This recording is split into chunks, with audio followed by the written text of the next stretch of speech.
না মানে সকালে খেয়ে বেরিয়েছিলাম। ইভানের মা হেসে বলল, তার মানে তুমি দুপুরে কিছু খাওনি? এসো আমার সাথে, খাবে তুমি। তিথি লজ্জিত গলায় বলল, না না, আমার খিদে নেই। এসো তো বলছি।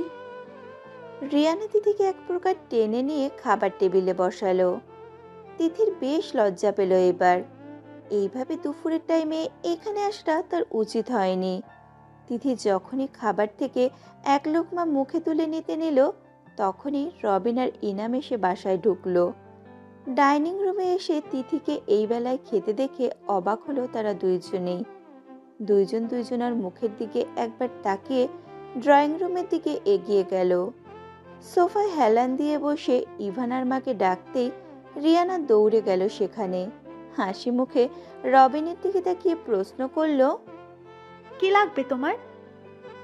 রবিন রিয়ানার দিকে একবার তাকিয়ে বিরক্তির সাথে বলল, কোথায় রেখেছি আমি?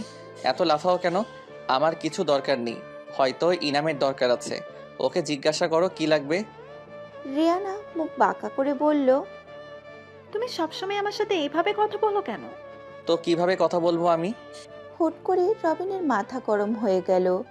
সে প্রচণ্ড রাগে সেখান থেকে উঠে নিজের রুমের দিকে চলে গেল। ইনাম বসে রইল আগের জায়গাতেই। রিয়ানা বিস্ময়ে তাকিয়ে রইল রবিনের যাওয়ার দিকে। রবিন যখন রুমের ভেতরে ঢুকে ভেতর থেকে দরজাটা লাগিয়ে দিল, তখন অটোমেটিকভাবেই রিয়ানার চোখ দুটো ভিজে গেল। যে মানুষটাকে সে এতটা ভালোবাসে, সে মানুষটা তাকে ঠিক ততটাই ইগনোর করে। ইনামের নজর এড়ালো না কিছুই। নিজের ভালোবাসার মানুষের চোখে অন্য একজনের জন্য পানি দেখে তার ভেতরটা খা খা করে উঠল। তবুও নিজেকে স্বাভাবিক করে রিয়ানাকে ডাকলো ইনাম। রিয়ান, রিয়ানা তার ছলছল চোখে ইনামের দিকে ফিরে তাকালো। ইনামের সহ্য হলো না দৃশ্যটা। ইনাম বলল, বসো এখানে। রিয়ানা বাধ্যমের মতো সোফায় বসলো, তবে চোখের কোণে পানি এখনো আছে। ইনাম বেশ আবেশে বলল, আমি এখন তোমায় যে কথাগুলো বলবো, হয়তো কথাগুলো শুনতে তোমার কাছে বেশ খারাপ লাগবে, তবে কষ্ট সারা জীবন পাওয়ার চেয়ে একেবারে পেয়ে যাওয়াটাই ভালো। আমার মনে হচ্ছে তোমার জানা উচিত।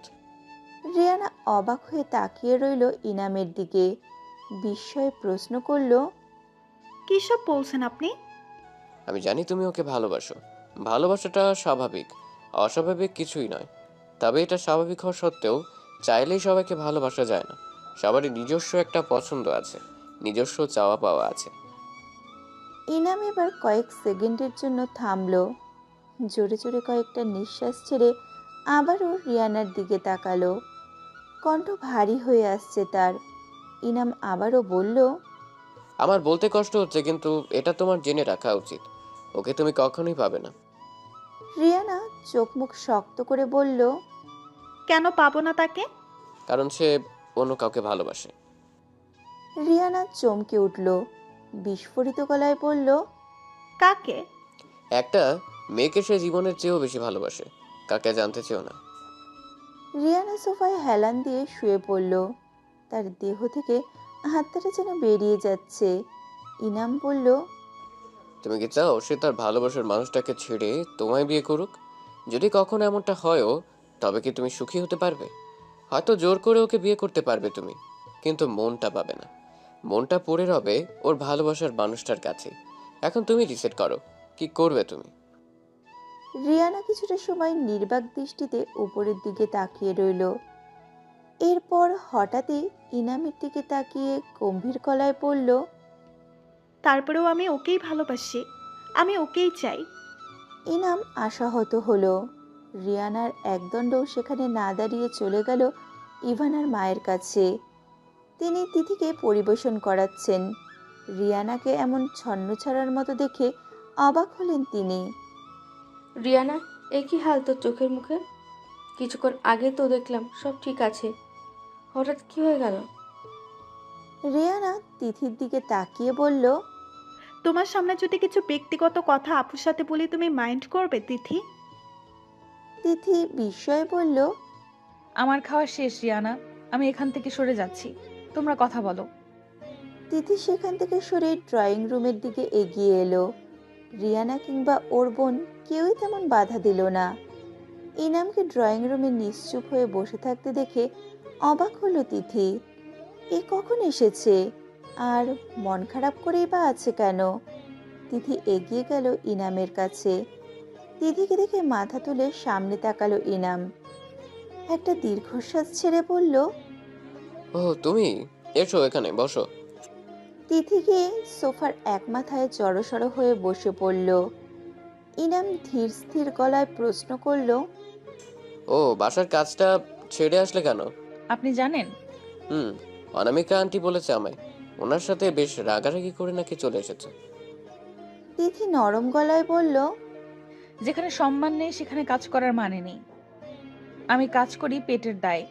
তার মানে এই নয় নিজের সম্মান বিসর্জন দিয়ে আমাকে সেখানে পড়ে থাকতে হবে। প্রতিনিয়ত আমি ওনার কাছে অপমানিত হই। উনি আমাকে যা ইচ্ছা তাই বলে কথা শোনায়, আর সহ্য হচ্ছিল না আমার। ইনাম নরম গলায় বলল, ওনার ক্যারেক্টার আমার বেশ ভালোই জানা আছে। ওনাকে আমার কাছেও তেমন সুবিধার মনে হয় না। বাবার বিজনেস পার্টনার, তাই না চাইতেও ওনাকে সহ্য করতে হয়। বাবা কথাটা শুনে তিথির মনে হলো ওনার ব্যাপারে একটু জানা দরকার। তিথি বিচলিত হয়ে প্রশ্ন করল, আচ্ছা, আপনার বাবা কোথায় থাকে? দেখিনি তো কখনো। আর আপনার বাবা করেই বা কি?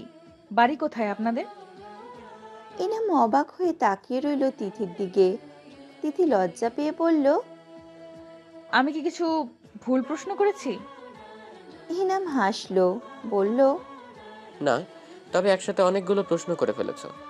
তিথিও হাসলো, লজ্জার হাসি। ইনাম বলল, আমার বাবা এহসানুল হক বিজনেসের কাজে বিদেশেই থাকে বেশি। কিছুদিন আগে দেশে ফিরেছে। আপাতত বাসাতেই আছে, রেস্টে। বয়স হয়েছে কিছুটা, অসুস্থ তিনি।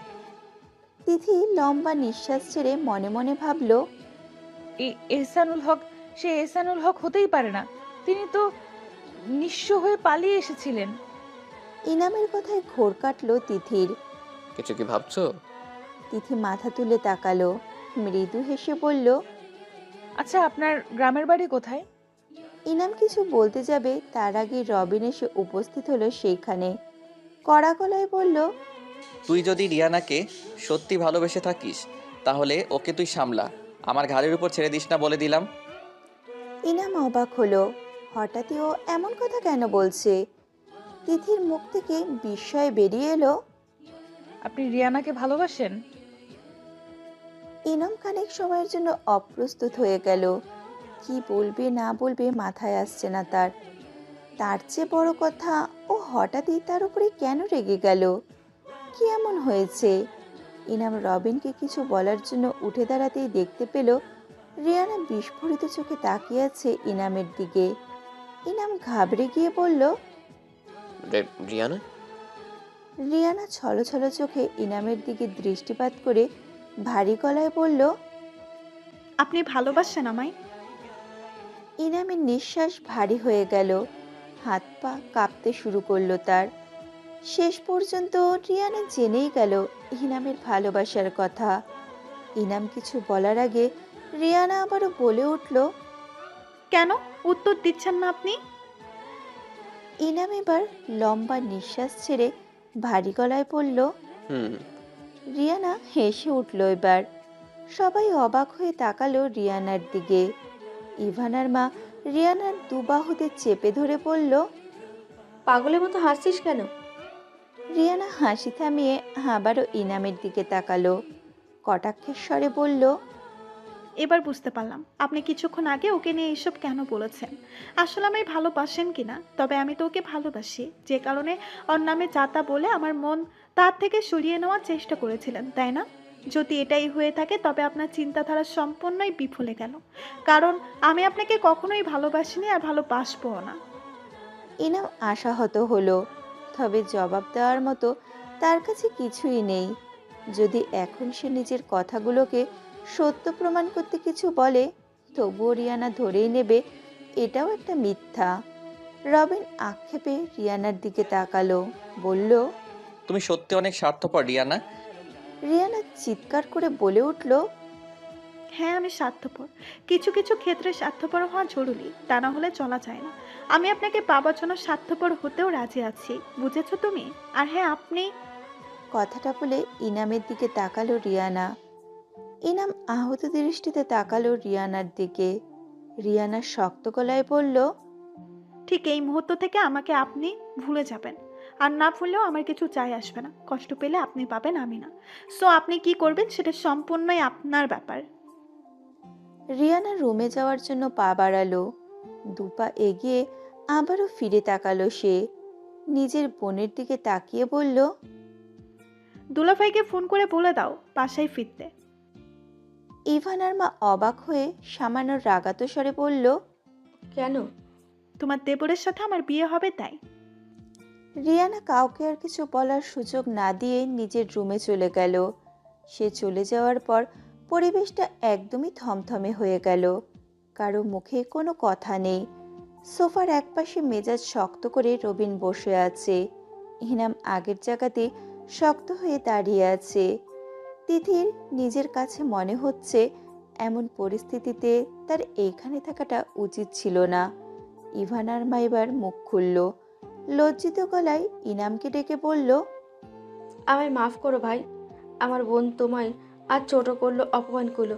আসলে ও হঠাৎ এমন কেন করছে সেটা আমারও মাথায় আসছে না।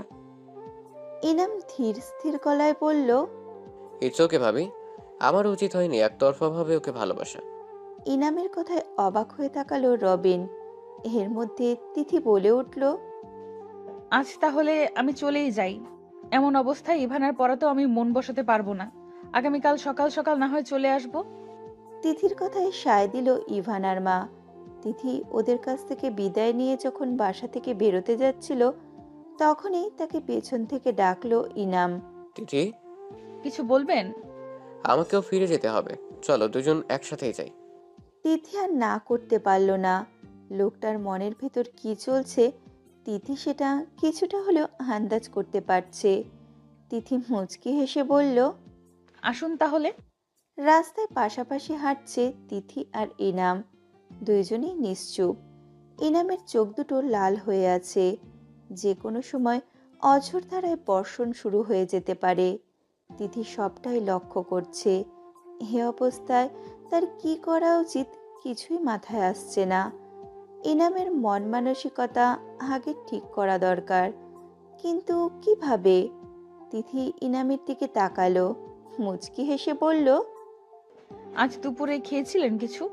ইনাম তিথির দিকে তাকালো একবার, এরপর ঠোঁটের কোণে জোরপূর্বক হাসি টেনে বলল, হ্যাঁ, ওরা আবারও হাঁটছে। কিছুটা দূর এগিয়ে ইনাম বলল, একটা কথা বলবো তোমায় তিথি? বলুন। রাগ করবে না তো আবার? শুধু শুধু রাগ কেন করতে যাব? ইনাম এবার হাঁটা থামিয়ে দাঁড়িয়ে পড়ল। তিথিও দাঁড়ালো। তুমি বিশ্বাস করবে কিনা জানি না, তোমাকে আমার বেশ পরিচিত মনে হয়। মনে হয় কোথায় যেন তোমাকে দেখেছি, জানি না কোথায়, তবে এমনটা আমার মনে হয়। আর সবচেয়ে বড় কথা, আমার এক পরিচিত মানুষের নামের সাথে তোমার নামের হুবহু মিল। জানি না এখন সে কোথায় আছে। আল্লাহ যদি তাকে সুস্থ রাখে, তাহলে বোধহয় সে এতদিনে তোমার মতোই হয়েছে। তিথি চমকে তাকালো ইনামের দিকে। তিথিও প্রথম দিকে ইনামের নাম আর ওর বাবার নামের কারণে কিছুটা সন্দেহ করেছিল। এখন ইনামের মুখে এই কথা শুনে সন্দেহটা আরো তীব্র আকারে বেড়ে গেল। তিথি হন্তদন্ত হয়ে বলল, কে আপনি? গ্রামের বাড়ি কোথায় আপনার? আর আপনার বাবা, ওনার সম্পর্কেও জানতে চাই আমি। ইনাম জোরপূর্বক হাসিটা টেনে যখনই কিছু বলতে যাবে, তখনই তিথির ফোনটা বেজে ওঠে। পরিস্থিতি সামলে তিথি পার্স থেকে ফোনটা বের করে। ইনামের কাছ থেকে অনুমতি নিয়ে ভদ্রতার সহিত ফোনটা রিসিভ করে। হাসি হাসি মুখ করে বলে, আরে ফারিন, কি খবর? বাড়ি গিয়ে তো ভুলেই গেলে। তো ঠিকঠাক ভাবে গিয়ে পৌঁছেছো তো? বাড়ির সবাই কেমন আছে? ওপাশ থেকে কি উত্তর আসলো তা অজানা, তবে তিথির মুখটা হঠাৎই ফ্যাকাশে বর্ণ ধারণ করলো। মুখের অবয়ব পাল্টে সেখানে দেখা গেল এক রাশ আতঙ্ক। চোখে মুখে স্পষ্ট কালো ছায়া। ফোনটা রাখার পর তিথি থমথমে মুখ নিয়ে দাঁড়িয়ে রইল আগের জায়গাতেই। ইনাম বুঝতে পারল কিছু একটা হয়েছে। সে তিথিকে প্রশ্ন করলো। এনি প্রবলেম তিথি? তিথি উত্তর দিল না কিছু। সে আবারও জোরপূর্বক প্রশ্ন করলো। আমায় বলো তিথি, কি হয়েছে? তোমাকে এমন দেখাচ্ছে কেন? কোনো বিপদ হলো না তো? তিথি ঘুরে তাকালো ইনামের দিকে। নিষ্পাপ চাহনি তার, তবে সে চাহনিতে তীব্র ব্যথা স্পষ্ট। তিথি তার মলিন গলায় বলল। আমাকে যেতে হবে এখন। তিথি একা ছুটতে লাগলো। ইনাম হঠাৎই তিথির হাত ধরে বাদ সাধলো। নরম গলায় বলল। তোমার কি হয়েছে আমাকে বলো। যদি কোনো বিপদ হয়ে থাকে তবে আমি তোমার পাশে থাকতে চাই। এই বিপদে তোমার সাহায্য করতে চাই। আরও কিছুদিন পার হয়ে গেল। তিথির ভার্সিটি টিউশন ঠিকঠাকভাবেই যাচ্ছে। এর মধ্যে তিথি একটা কোচিংয়ে জয়েন করেছে। বিকেলে ইভানাকে পড়িয়ে সন্ধ্যায় তার কোচিংয়ে যেতে হয়। কোচিংটা ইনামের মাধ্যমেই পাওয়া। ইনামের সাথে একটা ভালো বন্ডিং তৈরি হয়েছে তার। সন্ধ্যায় কোচিং থেকে ফিরে ফারিনকে আবারও উপন্যাস পড়তে দেখা গেল। তিথি মাথা চাপড়ে বলল। এই উপন্যাসের ভূত তোমার মাথা থেকে কবে যাবে শুনি? ফারিন বইটা পাশে রেখে মুচকি হেসে বলল। এই মুহূর্তটা আমার জন্য খুব স্পেশাল। উপন্যাস পড়ে নিজেকে তৈরি করতে হবে তো, নায়িকাদের মতো। রোমান্টিকতাটাও শিখতে হবে ঠিকঠাকভাবে। তিথি হাসলো, বলল। তুমি সত্যিই অনেক দুষ্টু হয়ে গেছো আগের থেকে। আগের ফারিন ছিল শুধুই ফারিন, কিন্তু এখনকার ফারিন তো শুধু আর ফারিন নেই, অনেক পার্থক্য। ইস, কবে যে সে আমাকে এখান থেকে নিয়ে যাবে। ধুর, ভাল লাগে না। তিথি তার হাস্যোজ্জ্বল মুখে বলল। সময় দাও তাকে, ভালো সময় তোমার জন্য অপেক্ষায়। ফারিন হাসলো। ইদানিং রবিনদের বাসাতে বেশ ঝামেলা হচ্ছে। রবিনের ভাই ফিরে এসেছে 2 দিন আগে। রিয়ানাকে তার বেশ পছন্দ, তবে রবিন তাকে বিয়ে করতে নারাজ। এইদিকে রিয়ানা অনশন করে বসেছে, সে রবিনকে বিয়ে করবেই। যদি সে তাকে বিয়ে না করে প্রয়োজন হলে আত্মহত্যা করবে, কিন্তু অন্য কাউকে সে রবিনের হতে দেবে না। নিজেও রবিনকে ছাড়া অন্য কাউকে বিয়ে করবে না। ইভানার মায়ের কাছে রিয়ানার এই পাগলামো মোটেও ভালো লাগছে না। রিয়ানার ওপর যথেষ্ট বিরক্ত তিনি। নিজের বোন হওয়া সত্ত্বেও তিনি রিয়ানার এই পাগলামোকে সাপোর্ট করছে না। যদি রবিন রাজি থাকতো তাহলে সেটা অন্যরকম হতো, তবে প্রিয় দেবরের বিরুদ্ধে গিয়ে বোনের কথায় নাচার মতো মানুষ তিনি নন। রিয়ানা আর রবিন এখন আকরাম চৌধুরীর মুখোমুখি বসে আছে। আকরাম চৌধুরী হচ্ছে রবিনের বড় ভাই। রবিন চোখ মুখ শক্ত। আকরামও বেজায় ক্ষেপে আছেন, তবে রিয়ানার উপর নয়, রবিনের উপর। আকরাম রবিনের দিকে তীক্ষ্ণ দৃষ্টিতে তাকালেন, বললেন। রিয়ানাকে বিয়ে করতে তোমার অসুবিধা কোথায়? ও কি দেখতে অসুন্দর? রবিন কড়া গলায় বলল। এখানে সুন্দর অসুন্দরের প্রশ্ন না ভাইয়া, আমি ওকে বিয়ে করতে পারবো না। কারণটা জানতে চাইছি। কারণটা তোমার অজানা নয়, তুমি সবটাই জানো। পাগলামো বন্ধ করো। তুমি যেটার আশায় দিন গুনছো সেটা কেবলই মরীচিকা। মরীচিকার পেছনে অন্ধের মতো পড়ে থাকার কোনো মানেই হয় না। সে মোটেও মরীচিকা নয়, আর যদি সে মরীচিকা হয়েও থাকে তবে আমি সেই মরীচিকা নিয়েই সুখে থাকতে চাই। আকরাম রেগে গেল হঠাৎ, চিৎকার করে বলল। অনেক সহ্য করেছি তোমার ছেলে মানুষই, আর নয়। যদি সে আসার হতো তবে কবেই চলে আসতো। আমিও তোমাকে যথেষ্ট সময় দিয়েছি, কিন্তু এবার আর না। রিয়ানাকেই বিয়ে করবে তুমি, সেটাও খুব শীঘ্রই। ব্যবসাতেও এবার হাত লাগাও। এতদিন লাগাম ছাড়া চলছো, এখন থেকে এইসব আর হবে না। আকরাম রিয়ানার দিকে তাকিয়ে বলল। বিয়ের জন্য প্রস্তুতি নাও। রিয়ানা উল্লাসে মাথা নাড়ালো। রাগে দুঃখে সেখান থেকে উঠে নিজের রুমে চলে গেল রবিন। কিছুক্ষণ পরই ইনামদের বাসা থেকে কল এলো আকরামের ফোনে। আকরাম হাসি মুখে ফোন রিসিভ করলেও পরবর্তীতে হাসিটা মিলিয়ে যায়। ফোন রেখে বাসার সবাইকে ডেকে জড়ো করে এক জায়গায়। সে সময়টা রবিন বাসাতেই ছিল, তাই ভাইয়ের ডাকে সেও এলো সেখানে। কেউ কিছু বলছে না। আকরামের চোখে মুখে চিন্তা। রবিন প্রশ্ন করল। কি হয়েছে ভাইয়া? আমাদেরকে এখনই ইনামদের বাসায় যেতে হবে। কেন? মামার শরীরের অবস্থা খুবই খারাপ, শীঘ্রই রেডি হয়ে নাও সবাই। রবিনের মুখটা অন্ধকার হয়ে গেল হঠাৎই। সে কঠোর ভাষায় ভাইকে বলল, যাওয়ার হলে তোমরা যাও, আমি যাব না। অন্তত মামা নামক এই মানুষটার জন্য তো নয়ই। আকরাম আবারও ভাইকে ধমকে ওঠে। সবসময় জিদ দেখাতে নেই, মানুষটা মৃত পদযাত্রী, আমাদেরকে এক্ষুনি যেতে হবে সেখানে। রবিন আবারও শক্ত গলায় বলে উঠল, উনি তো সবেমাত্র নিত্যপথযাত্রী, তবে এই মানুষটার কারণে আমি সারাটা জীবন মৃত্যুর মতো বেঁচে আছি। যাওয়ার হলে তোমরা যাও, আমি যাব না। রাগে দুঃখে বাসা থেকে বেরিয়ে গেল রবিন। আকরাম একা একা রেগে বিড়বিড় করে বলতে লাগলো, দিনে দিনে ওর স্পর্ধা বেরিয়ে চলেছে, এবার ওর স্পর্ধার লাগাম টানাটা বেশি জরুরি। মামাদের বাসা থেকে ফিরেই একটা ব্যবস্থা করছি। আকরাম রিয়ানার দিকে তাকালো, উৎসাহিত গলায় বলল, ওকে সামলাতে পারবে তো রিয়ানা? ভালোবাসার মানুষকে সামলাতে পারবো না তো আর কি পারবো দুলাভাই? That's good. মানসিকভাবে প্রস্তুত নাও। ভেবেছিলাম আর একটু সময় দিই, কিন্তু না, যা করার খুব তাড়াতাড়ি করতে হবে। ইনামের বাবার আকস্মিক মৃত্যুতে হতভম্ব হয়ে গেছে তিথি। সবেমাত্র কিছুক্ষণ আগের খবরটা পেয়েছে সে, আর যখন খবর পেয়েছে তখন আর কিছুই করার ছিল না। মৃত্যুর খবরটা যখন সে পেয়েছে ততক্ষণে দাফন কাফন সব হয়ে গিয়েছিল। তাছাড়া ইনামদের বাসাটাও সে চেনে না যে গিয়ে দেখে আসবে। তিথি বিষণ্ণ মন নিয়ে বাসায় ফিরল। না জানি ইনামের মনের উপর দিয়ে এখন কি কি যাচ্ছে। বাবা মা হারানোর কষ্ট যে কতটা বেদনাদায়ক তা তিথি জানে। এই মুহূর্তে ইনামকে সান্ত্বনা দেওয়ার ভাষাও নেই তার কাছে। তিথি নিজের ব্যাগের কাছে গেল। ব্যাগটা খুলতেই চোখের সামনে জ্বলজ্বল করতে লাগলো সেই পুতুলটা। 2 সেকেন্ড পুতুলটার দিকে নীরবে তাকিয়ে থেকে পরক্ষণেই সেটি হাতে নিল তিথি। মনে হলো এই বুঝি তার প্রিয় মানুষটার সান্নিধ্যে সে চলে এসেছে। তিথির চোখ বেয়ে পানি পড়ছে।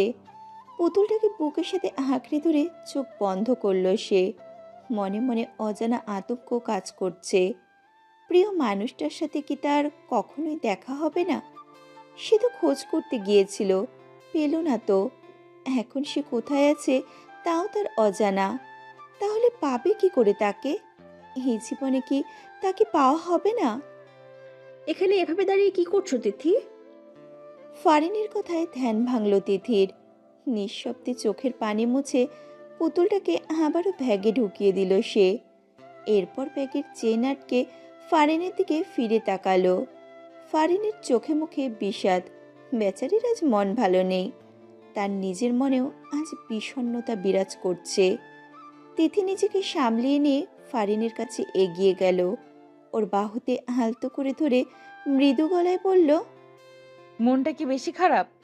ফারিন ঠোঁট উল্টিয়ে বলল, হুম। তিথি মুচকি হেসে ফারিনকে জড়িয়ে ধরল। সান্ত্বনা দিয়ে বলল, মন খারাপ করে থেকো না, সবকিছুই আল্লাহর পক্ষ থেকে আসা পরীক্ষা মাত্র।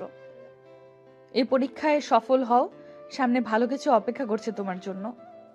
ইদানিং তার মনটা ভালো যাচ্ছে না। সারাক্ষণই মনে হচ্ছে কিছু একটা পেয়েও হাতছাড়া করছে সে। মনের ভেতর ঝড় বইছে তিথির। মন জানান দিচ্ছে তাকে তার প্রিয় মানুষটা তার অতি নিকটে। কিন্তু কে এসে? তিথি তো কাউকে চিনতে পারছে না। ইনামের ব্যাপারেও এখনো ভালো করে জানতে পারেনি কিছু। যদিও ভালো একটা সম্পর্ক সৃষ্টি হয়েছে তাদের মাঝে, ইদানিং সম্পর্কের সূত্রটা আগের চেয়েও এগিয়ে এসেছে। তবে ব্যক্তিগত বিষয়ে অজানা তার। সবচেয়ে বড় কথা, এই ইনামের ব্যাকগ্রাউন্ডের সাথে আর ইনামের মিল সে পায় না। তবে নামের ক্ষেত্রে 100% মিল। কিন্তু নামে মিল তো থাকলে তো হয় না। এই দুনিয়ায় এক নামে কত কত মানুষ আছে তা হিসেবের বাইরে। তিথি দ্বিধায় আছে, কি করে তার প্রিয় মানুষটার দেখা সে পাবে। বিকেলে ইভানাকে পড়িয়ে এসে সন্ধ্যায় আবার কোচিংয়ের জন্য বেরিয়ে পড়ে তিথি। ইভানার পরিবার থেকে শুনে এসেছে ইনাম কিছুদিন তাদের বাসাতেই থাকবে। সবেমাত্র কিছুদিন হলো বাবাকে হারিয়েছে। এখন তারা চাইছে না খালি বাসায় সে একা থাকুক। যদিও ইনাম সেখানে স্বাচ্ছন্দ্য বোধ করছে না। ইভানাকে পড়ানোর ফাঁকে তিথির সাথে খানিক সময়ের জন্য কথা হয়েছে তার। বাবাকে হারিয়ে ছেলেটা সত্যি মানসিকভাবে ভেঙে পড়েছে।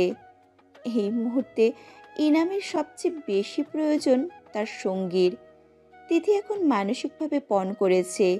ইনামের একাকিত্ব খুব শীঘ্রই সে ঘুচাবে। কোচিং ক্লাস শেষ হতে হতে রাত প্রায় ৮টা ছুঁই ছুঁই। তিথি সাইড ব্যাগটা কাঁধে ঝুলিয়ে কোচিং থেকে বেরিয়ে যায়। কিছুটা দূর এগিয়ে যেতেই তার থেকে খানিকটা দূরে একটা বাইক তার নজরে পড়ে। বাইকে হেলান দিয়ে দাঁড়িয়ে আছে রবিন। মুখ দিয়ে ধোঁয়া বেরোচ্ছে তার, বোধহয় সিগারেট টানছে। তিথি নিজের মতো হাঁটা শুরু করলো। রবিনকে পাশ কাটিয়ে যাওয়ার পথে হঠাৎই রবিন তার হাত টেনে ধরল। তিথি চমকে তাকালো। আকস্মিক রবিনের এমন বিহেভে তিথি অবাক। সে বিস্মিত চোখে রবিনের দিকে তাকালো। খেয়াল করলো একজোড়া আকুতি ভরা নজরে রবিন তাকিয়ে আছে তার দিকে। এই নজরে কুনজরের ছায়াটাও তিথির চোখে পড়ল না। মাদকতায় ভরপুর এমন ঘায়েল করা নজরে তিথি গুটিয়ে নিল নিজেকে। রাতের বেলায় রাস্তার মাঝখানে বকাটের মতো হাত টেনে ধরায় তিথি কিছুটা সময়ের জন্য রেগেও গিয়েছিল। ভেবেছিল শুনিয়ে দেবে দুটো কড়া করে কথা, কিন্তু ও চোখে ঘায়েল করা আক্রমণে তিথি কিছুটা দুর্বল অনুভব করল। কণ্ঠস্বর নরম করে সে বলল, হাতটা ছাড়ুন। রবিনের হুঁশ নেই। তিথি হাতটা নিজে থেকেই ছাড়ানোর চেষ্টা করলো এবার, তবে সে ব্যর্থ হয়ে আবারও বলল, হাতটা ছাড়ুন প্লিজ, আমাকে হোস্টেলে ফিরতে হবে। দেরি হলে ম্যামের কাছে কথা শুনতে হবে। রবিনের হুঁশ ফিরল। তিথির হাতটা নিজের হাতের মুঠোয় দেখে সেও অবাক হলো কিছুটা। ঝট করে হাতটা ছেড়ে দিয়ে বলল, আই অ্যাম সরি তিথি, আমি হয়তো কোনো ঘোরের মধ্যে চলে গিয়েছিলাম। তিথি দু পা পেছনে গিয়ে শান্ত গলায় বলল, ইটস ওকে। আবারও নীরবতা। দুইজনের কেউই কিছু বলছে না। রবিন সিগারেটে টান দিল আবারও। তিথির বিরক্ত লাগে এই সিগারেটের গন্ধ, তবে অন্যের ব্যাপারে কিছু বলার অধিকার তো তার নেই। তিথি যাবার জন্য পা বাড়িয়েও থেমে গেল হঠাৎ। রবিনের দিকে ফিরে তাকাতে দেখতে পেল রবিনের নজর সেই আতপোড়া সিগারেটটার দিকে। তিথির কেন যেন মনে হলো রবিনের মন আজ ভালো নেই। মন খারাপ থাকলে আল্লাহর কাছে সাহায্য চান। সিগারেট খাওয়া কখনোই সমাধান নয়। এটা বাইরে থেকে যেমন পোড়ায়, ভেতর থেকে তার চেয়েও বেশি পোড়ায়। তিথির কথায় রবিন সামনে তাকালো। রবিন জোরপূর্বক হাসি এসে বলল, আমার ভেতরটা তো কবেই জ্বলে পুড়ে শেষ হয়ে গেছে। যেটুকু বাকি ছিল ভেবেছিলাম কেউ একজন এসে সেটাকে ঝালাই দিয়ে ঠিক করে নিবে, কিন্তু না, সেটা বোধহয় আর হবার নয়। বাকিটা তিলে তিলে জ্বালিয়ে শেষ করার চেয়ে না হয় একবারে জ্বালিয়ে শেষ করে দেই। রবিন আবারও সিগারেটটায় টান দিতে যাবে, ঠিক তখনই চিলের মতো থাবা দিয়ে ওরার থেকে সিগারেটটা নিয়ে নেয় তিথি। রবিন হতভম্ব হয়ে তাকিয়ে থাকে তিথির দিকে। তিথির চোখে মুখে রাগ। সে সিগারেটের নিচে ফেলে পা দিয়ে পিষে ফেলল। রবিন কিছুক্ষণ সেই দিকে এক নজরে তাকিয়ে থাকে। এরপর হঠাৎই শব্দ করে হাসে রবিন। তিথি বিস্ময়ে বলে ওঠে, হাসছেন কেন আপনি? রবিন বুক পকেট থেকে সিগারেটের পুরো প্যাকেটটা বের করে তিথির সামনে ধরে। নিশাতুর গলায় বলে, এই নাও, পুরোটা নষ্ট করো, তা না হলে আমি এক্ষুনি আবারও খাবো। তিথির এবার সত্যি মায়া হলো ছেলেটার জন্য। হঠাৎ কি হলো তার, যে কারণে আজ হঠাৎ এমন অদ্ভুত বিহেভ করছে? জানতে ইচ্ছে করলো তিথির। বারবার চেষ্টা করেও তার জিজ্ঞাসু মনকে দমাতে পারেনি তিথি। এক সময় প্রশ্ন করেই বসে সে, কি হয়েছে আপনার? আজ হঠাৎ এমন করছেন কেন? রবিন নিঃশব্দে হাসল, বলল, অন্তরে মরিচা ধরেছে। তিথি বুঝতে পারল না তার কথা। এইদিকে তিথির হস্টেলে ফিরতেও দেরি হয়ে যাচ্ছে। তিথি রবিনকে উদ্দেশ্য করে বলল, আমার আজ অনেকটাই দেরি হয়ে গেছে। আমি চলে যাচ্ছি, আপনিও চলে যান। এমন অবস্থায় রাস্তাঘাটে থাকাটা রিস্ক। আশা করছি নিজের ভালোটা আপনি বুঝবেন। তিথি চলে গেছে। আগের জায়গায় বসে আছে রবিন। তিথির চোখের আড়াল হওয়া মাত্রই হাসল রবিন। সে হাসি তাচ্ছিল্যের হাসি। কোথায় যাবে সে? নিজের বাসাটাও এবার নরক মনে হচ্ছে তার কাছে। এর চেয়ে এখানেই ঢের ভালো আছে সে। বাসায় গিয়ে ফোনে ইনামের সাথে বেশ কিছুক্ষণ কথা হলো তিথির। ইনামের মনের কিছুটা উন্নতি ঘটেছে, আগের তুলনায় যথেষ্ট স্বাভাবিক হয়ে গেছে সে। ব্যাপারটায় তিথি বেশ খুশি হলো। ইনাম এখন নিজের বাড়িতে চলে গেছে। ইনামের সাথে বেশ কিছুক্ষণ ফোন আলাপ করে এরপর নিজের কাজে মন দেয় তিথি। ওয়াশরুম থেকে ফ্রেশ হয়ে এসে রাতের ডিনার শেষ করে নেয়। ভার্সিটির কিছু পড়া বাকি ছিল, সেগুলো কমপ্লিট করা প্রয়োজন। তিথি বাইকটা হাতে নিয়ে নিজের বেডে গিয়ে বসে। বালিশে আধশোয়া হয়ে বসে বইয়ে চোখ বুলায় সে। এক ফাঁকে তার চোখ যায় ফারিনের দিকে। জানালার পাশে দাঁড়িয়ে হাসি হাসি মুখ করে সে ফোনে কথা বলছে। ওকে খুশি দেখে তিথির মনটাও আনন্দিত হয়। এক পশলা খুশির ঝলকানি তার মনেও দেখা দেয়। তিথি আবারও বইয়ে চোখ ফেরায়। খুব সকালে উঠে আবারও তার নিত্যদিনের কাজ। ইভানাদের বাসায় চলে যায় তিথি। রিয়ানাকে বেশ হাসি খুশি দেখা গেল। তিথি বুঝে নিল সে হাসির কারণ অবশ্যই রবিন। হয়তো রবিনকে সে পেয়ে যাবে, তাই এতটা খুশি। পরের খুশি দেখতেও ভালো লাগে। তবে এই মানুষটাই ইনামকে কষ্ট দিয়েছিল। ইনাম মানসিকভাবে ভেঙেও পড়েছিল। এটা মনে হতেই কেমন একটা খারাপ লাগা কাজ করে তার ভেতর। যদিও ইনাম যথেষ্ট ম্যাচিওর একটা ছেলে, খুব সহজেই পরিস্থিতির সাথে নিজেকে মানিয়ে নিয়েছে। অন্য ৮-১০টা ছেলের মতো দেবদাস হয়ে ঘুরে বেড়াচ্ছে না। ইভানাদের বাসা থেকে বেরিয়ে সোজা ভার্সিটিতে চলে যায় তিথি। এইভাবে রুটিনভাবে চলছে তার দিনকাল। কষ্ট হচ্ছে খুব, তবে ভালোও লাগছে। জীবনে চ্যালেঞ্জ না থাকলে সে জীবনটাকে এরকম রসখসহীন হয়ে যেত। তিথির জীবনটা বেশ চ্যালেঞ্জিং। প্রতিনিয়ত তাকে জীবনের সাথে মোকাবিলা করে এগিয়ে যেতে হচ্ছে। টিউশন, ভার্সিটি, আবার টিউশন, কোচিং, নিজের পড়াশুনো আর খাওয়া সব মিলিয়ে দিনকাল বেশ ভালোই কাটছে তিথির। সারাদিন ব্যস্ততা থাকার একের পর একদিন যে কিভাবে চলে যাচ্ছে তা টেরই পাচ্ছে না সে। তবে মাঝে মাঝে ফারিনকে বড্ড মিস করে তিথি। ফারিন এখন তার বরের সাথে থাকে। কিছুদিন আগেই তার বর তাকে নিয়ে গেছে এখান থেকে। যদিও ভার্সিটিতে ফারিনের সাথে রেগুলারই দেখা হয়, ফোনে কথা হচ্ছে নিয়মিত। তবে আগে হস্টেলে থাকাকালীন দুইজনের মধুর মুহূর্তটা বেশ মনে পড়ে তিথির। সেই দিন বিকালে ইভানাকে পড়াতে যায় তিথি। ইভানার পড়ার টেবিলে বই নিয়ে বসে আছে, তবে মিথিলা এখনো আসেনি। তার জন্য অপেক্ষায় আছে তিথি। এই অবসর সময়টাতে রিয়ানা তিথিকে ডেকে নিয়ে যায় নিজের রুমে। তিথি মুচকি এসে রিয়ানার সাথে যায়। রিয়ানার মুখে এখনো খুশির হাসি। তিথি রিয়ানার রুমে গিয়ে বসে, চারপাশটায় চোখ বুলায়। এই বাসায় সে অনেকদিন ধরেই পড়াতে আসে, তবে এর আগে কখনো রিয়ানার রুমে আসা হয়নি তার। রিয়ানার রুচিবোধের তারিফ করতে হয়, কারণ রুমটা তার সুন্দর করে সাজিয়ে রেখেছে সে। যদিও বড়লোকদের ঘরদোর এমনিতেই পরিপাটি আর ঝকঝকে হয়ে থাকে সর্বদাই, তবে রিয়ানার রুমটা তুলনামূলকভাবে বেশি ভালো দেখাচ্ছে। রিয়ানা কি করছে বোঝা যাচ্ছে না। তিথি মুচকি হেসে রিয়ানাকে প্রশ্ন করল, আমাকে এখানে কেন নিয়ে এলে রিয়ানা? রিয়ানা হাসি মুখে উত্তর দিল, দেখতেই তো পাবে, আমি আসছি। তবে ইভানাকে পড়ানোর টাইম যে হয়ে গেছে, আমাকে তো ওনার কাছে যেতেই হবে। রিয়ানা হাতে কিছু গহনার বাক্স নিয়ে এগিয়ে এলো তিথির কাছে। তিথির সামনে সেগুলো রাখতে রাখতে বলল, ওদের কথা ছাড়ো তো, একদিন কম পড়াতে তেমন কোনো ক্ষতি হবে না। আগে এগুলো দেখো, কি এগুলো? আমার বিয়ের গহনা। সোজা সাপটা উত্তর দিল রিয়ানা।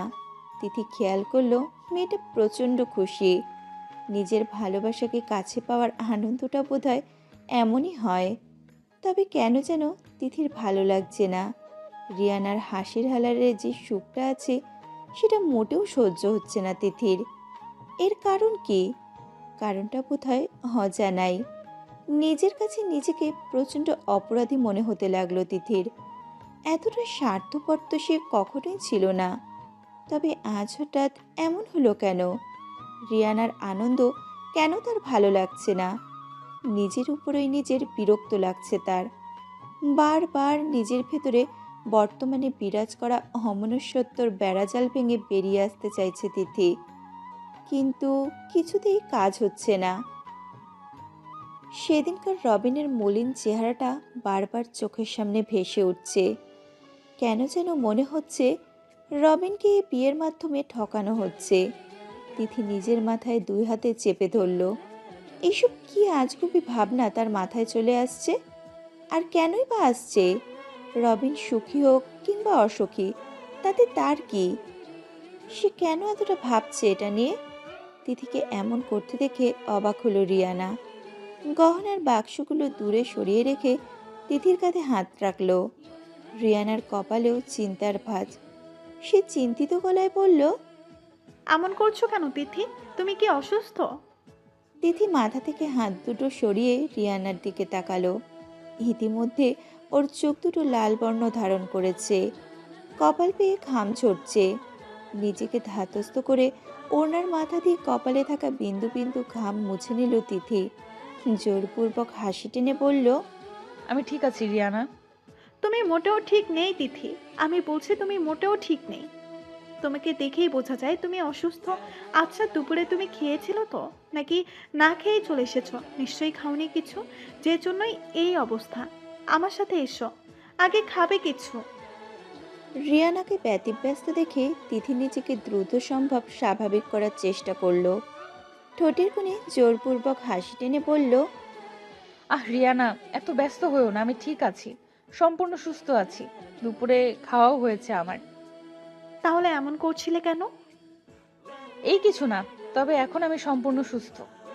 রিয়েলি? হুম। তিথি উঠে চলে গেল সেখান থেকে। ইভান আর মিথিলা অপেক্ষা করছে তার জন্য। কিছুক্ষণ আগেই মিথিলা চলে এসেছে। পড়ানো যখন প্রায় অর্ধেক বাকি, ঠিক তখনই রিয়ানা সেখানে গিয়ে উপস্থিত হয়। ইভানাকে মিষ্টি গলায় বলে, ইফু, আজ তোর ম্যাম অসুস্থ, আশা তোদের পড়তে হবে না। ইভু ডাকটা শুনে তিতির বুকের ভেতরটাই কেঁপে উঠল। খুব কাছের একটা ডাক সেটা।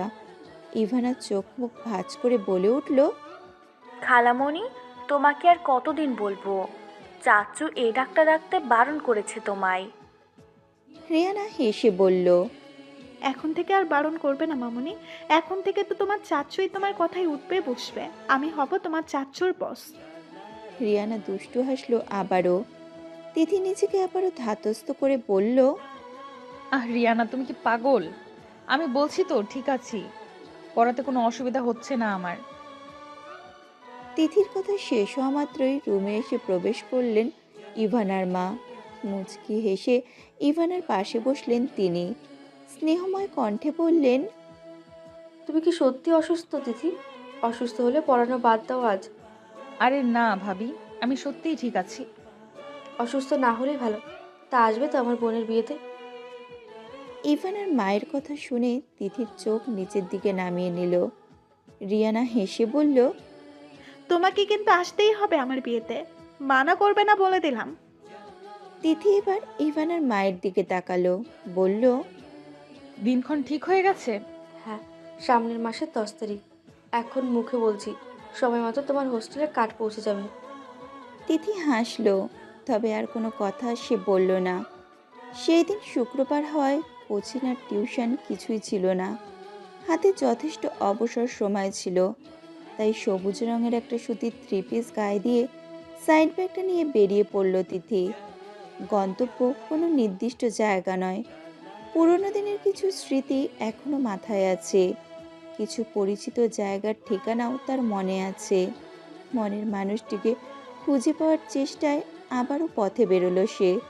সারাটা দিন এদিক ওদিক এখানে ওখানে খুব খোঁজাখুঁজি করলো সে। কোথাও তাদের কারোর অস্তিত্বের সন্ধান মেলেনি। মলিন মুখ নিয়ে বিকালবেলায় বাসায় ফিরে তিথি। সারাটা দিনের জার্নিতে প্রচণ্ড পরিমাণে মাথা ব্যথা অনুভূত হওয়ায় তিথি বিছানায় গা এলিয়ে দেয়। ভালো লাগছে না কিছুই। শরীরের ক্লান্তি তাকে ততটাও কাবু করতে পারেনি যতটা না তাকে খুঁজে পাওয়ার ফলে হয়েছে। তিথি আবারও উঠে বসে। বিছানাতেও মন টিকছে না তার। আজ মনটা বেশ উচ্ছৃঙ্খল হয়ে আছে তিথির। কিছুতেই মনকে স্থির করতে পারছে না সে। তিথি রাস্তায় বেরিয়ে হাঁটতে শুরু করলো। বিকেলের মৃদু আলো গায়ে ঠেকেছে, ফুরফুরে বাতাস ঘা ভেদ করে চলে যাচ্ছে। কিছুক্ষণের জন্য মানসিক যন্ত্রণার কথা বেমালুম ভুলে গেল তিথি। প্রকৃতির বিশুদ্ধ হাওয়া মুহূর্তেই তার মনে এক অজানা প্রশান্তি এনে দিল। তিথি হাঁটতে হাঁটতে একসময় সে বস্তিটার কাছে চলে এলো, যেখানটায় সে আগে থাকতো। তিথি ভাবলো এবার ফিরে যাওয়া যাক হোস্টেলে। অনেক তো হাঁটা হলো। ফিরে আসার জন্য তিথি পা বাড়ালো ঠিকই, কিন্তু বস্তির ভেতর থেকে সামান্য হট্টগোল তিথিকে আবারও সামনে এগোতে দিল না। মনে মনে বুঝতে পারল সে বস্তিতে কিছু একটা হচ্ছে। তিথি একবার ভাবলো ওখানে যাবে না, পরক্ষণে ভাবলো একবার কি দেখাই যাক কি হচ্ছে ওখানে।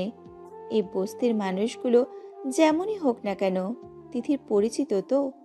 তিথি এগিয়ে চলল বস্তির দিকে। অনেকগুলো মানুষ একটা জটলা পাকিয়ে দাঁড়িয়ে আছে জমিলার ঘরের সামনে। কিছু মানুষকে তিথি দূর থেকে দেখে চিনতে পারল, কিন্তু কিছুজনকে বেশ অপরিচিতই মনে হলো তিথির কাছে।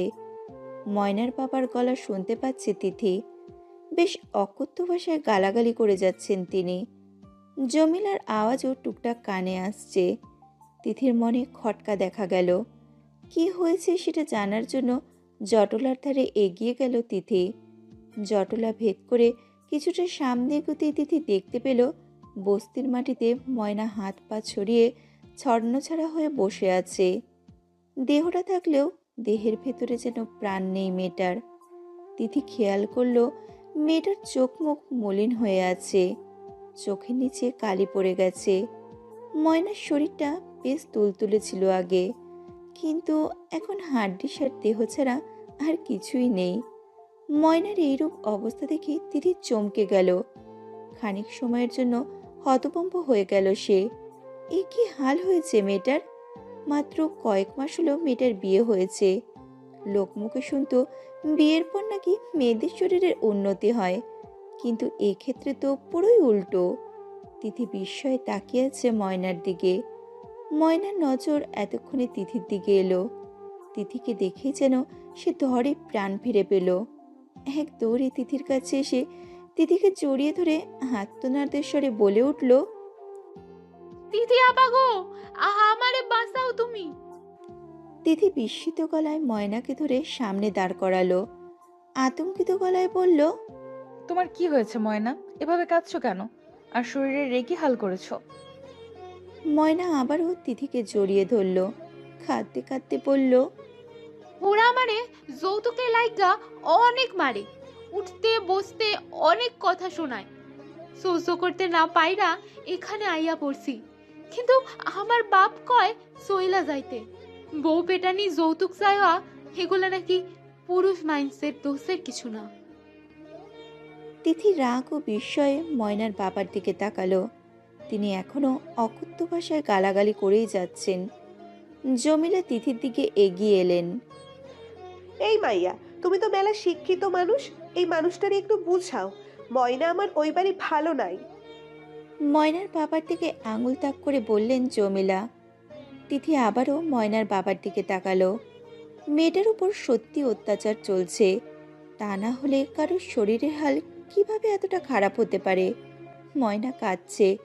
ময়নার বাবা বাজখাই গলায় বললেন,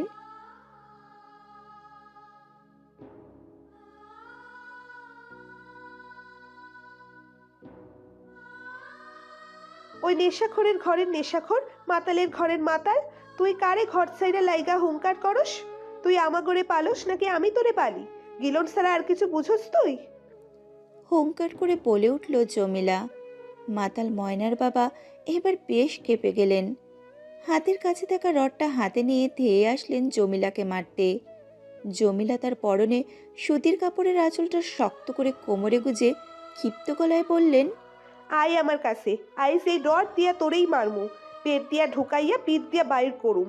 মনের শান্তি চাই আমার। তিথির সহ্য হচ্ছে না এইসব ঝগড়াঝাটি তাকে মানসিক যন্ত্রণা দিচ্ছে। আর এক মুহূর্ত এখানে থাকলে হয়তো সে নিজেই অসুস্থ হয়ে যাবে। তিথি আসার আগে ময়নার মাথায় হাত বুলালো, নরম গলায় বলল, কারো চাপে পড়ে কিছু করতে যেও না ময়না। নিজের কাছে যা ভালো মনে হয় তাই করো। জীবনটা তোমার, তাই ছোট্ট জীবনের ভালো মন্দের চিন্তা তোমাকেই করতে হবে। নিজেকে স্বাবলম্বী করো, চেষ্টা করো নিজে কিছু করার, দেখবে ভাগ্য বদলে যাবে। তোমার ব্যাপারে এর চেয়ে বেশি কিছু বলার অধিকার আমার নেই। এমন কোনো ক্ষমতাও নেই যেটার দ্বারা তোমার কোনো উপকার হতে পারে। শুধু পরামর্শটাই দিতে পারবো আমি, তাই দিলাম। তিথি আর 2 মিনিটও দাঁড়ালো না সেখানে। যতই ময়না তার কাছে সাহায্য চাক, হাতেও সে তাকে সাহায্য করতে পারবে না। যার নিজের কোনো শক্ত ভিত নেই, সে কিভাবে অন্যের ভিতটাকে মজবুত করবে? বাসায় ফিরতে ফিরতে সন্ধে হয়ে গেল। প্রচণ্ড পরিমাণে মাথার যন্ত্রণা থাকার কারণে পড়াশোনা বাদ দিয়ে বিছানায় উপর হয়ে শুয়ে গেল সে। শোয়ার পরে তিথির মাথায় নানান ধরনের কথা ঘুরপাক খেতে লাগলো। 2 দিন আগ নাগাদও ময়নার মায়ের বেশ অহংকার ছিল মেয়ের এই বিয়েটা নিয়ে। তিথি চোখ বুজলো, কপালের উপর হাতটা রেখে একা একা বিড়বিড় করে বলল, মানুষের জীবনটা বড্ড অদ্ভুত। জীবনের টানাপোড়েনে মানুষের জীবনের মোড় কখন কোন দিকে ঘুরে যায় বোঝা মুশকিল। দিন এগিয়ে যাচ্ছে নিজ গতিতে। রবিন আর রিয়ানার বিয়ের দিনটাও ঘনিয়ে এসেছে। সেই দিন তিথির হস্টেলে রিয়ানা নিজে এসে বিয়ের কার্ড দিয়ে গেছে। তিথি কার্ডটা গুছিয়ে রেখেছিল তার ব্যাগের ভেতর। যেহেতু বিয়ের ডেট তার জানা আর পাত্রপাত্রী তার পরিচিত, তাই নতুন করে কার্ডে চোখ বুলানোর প্রয়োজন মনে করেনি তিথি। বিয়ের দিন বেশ ভোরেই ঘুম থেকে ওঠে সে।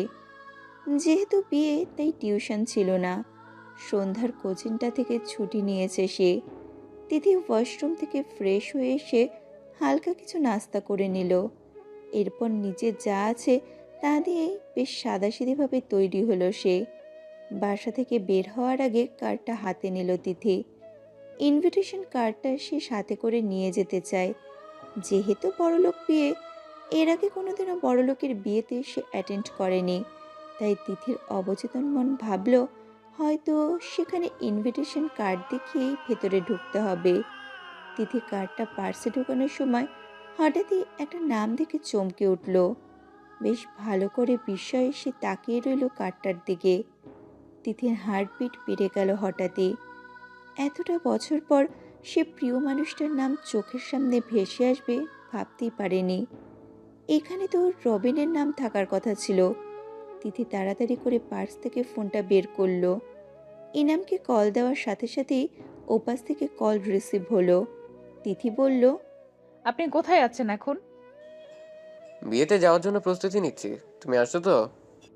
আমি আপনার সাথে একটু দেখা করতে চাই। হ্যাঁ, করবে। বিয়ে বাড়িতে তো দেখা হচ্ছেই আমাদের। এভাবে না, আমি আলাদাভাবে আপনার সাথে দেখা করতে চাই। ইনামের কপালে ভাঁজ পড়ল। তুমি ঠিক আছো তো তিথি? কোনো সমস্যায় পড়োনি তো আবার? আমি সম্পূর্ণ ঠিক আছি। প্লিজ আপনি আপনার বাসার অ্যাড্রেসটা দিন, আপনার সাথে আমার জরুরি কথা আছে। ইনামের দেওয়া অ্যাড্রেস মতো খুব জলদি করে তিথি পৌঁছে গেল। বাসার ভেতরে ঢুকতেই তিথি আর একটা বড়সড় শক খেলো। তিথির আসার শব্দ পেয়ে ইনাম বেরিয়ে এলো রুম থেকে। দেয়ালে টাঙানো নিজের বাবার ছবিটার দিকে তিথিকে তীব্র দৃষ্টিতে তাকিয়ে থাকতে দেখে অবাক হলো সে। বলল, এভাবে কি দেখছো তুমি? ওনাকে উনি কি হয় আপনার? আমার বাবা। আপনার বাবা? বিস্ময়ে বলল তিথি। হ্যাঁ, কিন্তু তুমি এত চমকে যাচ্ছ কেন? আমার বাবাকে কি তুমি আগে থেকেই চিনো? তিথির চোখের কোণে পানি চলে এলো হঠাৎই। ইনাম ব্যতিব্যস্ত হয়ে বলল, কি হলো, কাঁদছো কেন তুমি? কাদার মতো কি এমন বললাম আমি তোমায়? নিজের বাজে শৈশবটা হঠাৎ চোখের সামনে ভেসে উঠল ইনাম ভাইয়া, তাই কাছি। ইনাম হতবাক। সে বিস্ময়ে বলে উঠল, তিথি। তিথির চোখের পানি গড়িয়ে পড়ছে। সে ভেজা চোখে ইনামের দিকে তাকালো, কান্না জড়িত গলায় বলল, হ্যাঁ ইনাম ভাইয়া, আমি সেই তিথি। তোমার বাবার ষড়যন্ত্রের শিকার হয়ে যে তিথিকে রাজকন্যা হয়েও এতিমখানায় বড় হতে হয়েছে, সেই ছোট্ট তিথিটাই আমি। মনে আছে তোমার আমার কথা? মনে আছে ওই ছোট্ট তিথিটার হারিয়ে যাওয়ার কথা? ইনাম হঠাৎই ধপ করে ফ্লোরে বসে পড়ল। কপাল পেয়ে ঘাম ঝরছে তার, চোখ দুটো লাল হয়ে আছে। সে নিজেকে ধাতস্থ করল, তিথির দিকে ফিরে তাকালো। তিথি কাঁদছে, ইনামেরও কান্না পাচ্ছে। প্রিয় বন্ধুটা তার বাবার ষড়যন্ত্রের শিকার হয়ে এতিমখানায় বড় হয়েছে, এটা তার অজানা ছিল। ইনাম বলল, বাবার কাছে শুনেছিলাম তুমি তোমার কোনো এক আত্মীয়ের সাথে বিদেশ চলে গিয়েছিলে। ষড়যন্ত্র তো এমনই হয় ভাইয়া। তিথির হঠাৎই হুঁশ হলো। সে বিস্ফোরিত চোখে ইনামের দিকে তাকালো, আতঙ্কিত গলায় বলল, আমার ইভান, আমার ইভান কোথায় ভাইয়া? এই কার্ডে ইভানের নাম কেন লেখা? বলো ভাইয়া, আমার ইভান কোথায়? ইনাম মেঝে থেকে উঠে দাঁড়ালো। তিথির দিকে বিষণ্ণতার চোখে তাকিয়ে অপরাধী গলায় বলল, রিয়ানার সাথে আজ যার বিয়ে, সেই রবিনই তোমার ইভান। তিথি থমকে গেল, বাকশক্তি হারিয়ে ফেলল কিছু সময়ের জন্য। সারা শরীরটা যেন তার পাথরে পরিণত হয়ে গেছে। ইনাম ভেজা গলায় তিথিকে ডাকলো। তিথি অশ্রুসিক্ত নয়নে তাকালো ইনামের দিকে। ইনাম তিথিকে জোর গলায় বলল, এতদিন পর নিজের ভালোবাসাকে ফিরে পেয়েছিস, এখনো সময় আছে, ভালোবাসা আদায় করে নে, না হয় পরে পস্তাবি। তিথি কোনো কথা বলছে না। সে পাথরের ন্যায় দাঁড়িয়ে আছে শক্ত হয়ে। তিথির মাথায় হাত বুলিয়ে ইনাম বলল, আমিও বাড়ি যাচ্ছি, ওকে নিয়ে যাচ্ছি, তুইও চলে আয় তোর ভালোবাসাকে আদায় করতে। আমি অপেক্ষায় থাকবো তোর। রিয়ানাকে পার্লার থেকে বউ সাজিয়ে নিয়ে এসেছে বেশ কিছুক্ষণ আগেই। বিয়েটা নিয়ে সে খুব এক্সাইটেড। ইভানের মাকে দেখা গেল ব্যস্ত সময় পার করছেন তিনি। একমাত্র বোন আর একমাত্র দেবর, দুইজনেই তার খুব আদরের। প্রথম অবস্থায় রিয়ানার মতের বিরুদ্ধে থাকলেও পরে তিনিও রাজি হয়েছেন এ বিয়েটায়, এবং প্রচণ্ড খুশিও তিনি। রিয়ানার চারপাশে মানুষজন ভিড় করে দাঁড়িয়ে আছে। কিছুক্ষণ পর তার বিয়ে। রিয়ানার বান্ধবীরা ওকে নিয়ে মজা করছে, বেশ মজাই পাচ্ছে রিয়ানা। বেশ কিছুক্ষণ পর রিয়ানার মনে হলো তিথি আসেনি। সে তার বোনকে ডাকলো। রিয়ানার ডাক পেয়ে ইভানার মা দ্রুত পায়ে সেখানে এসে বললেন, কিছু বলবি? তিথি এলো না যে এখনো?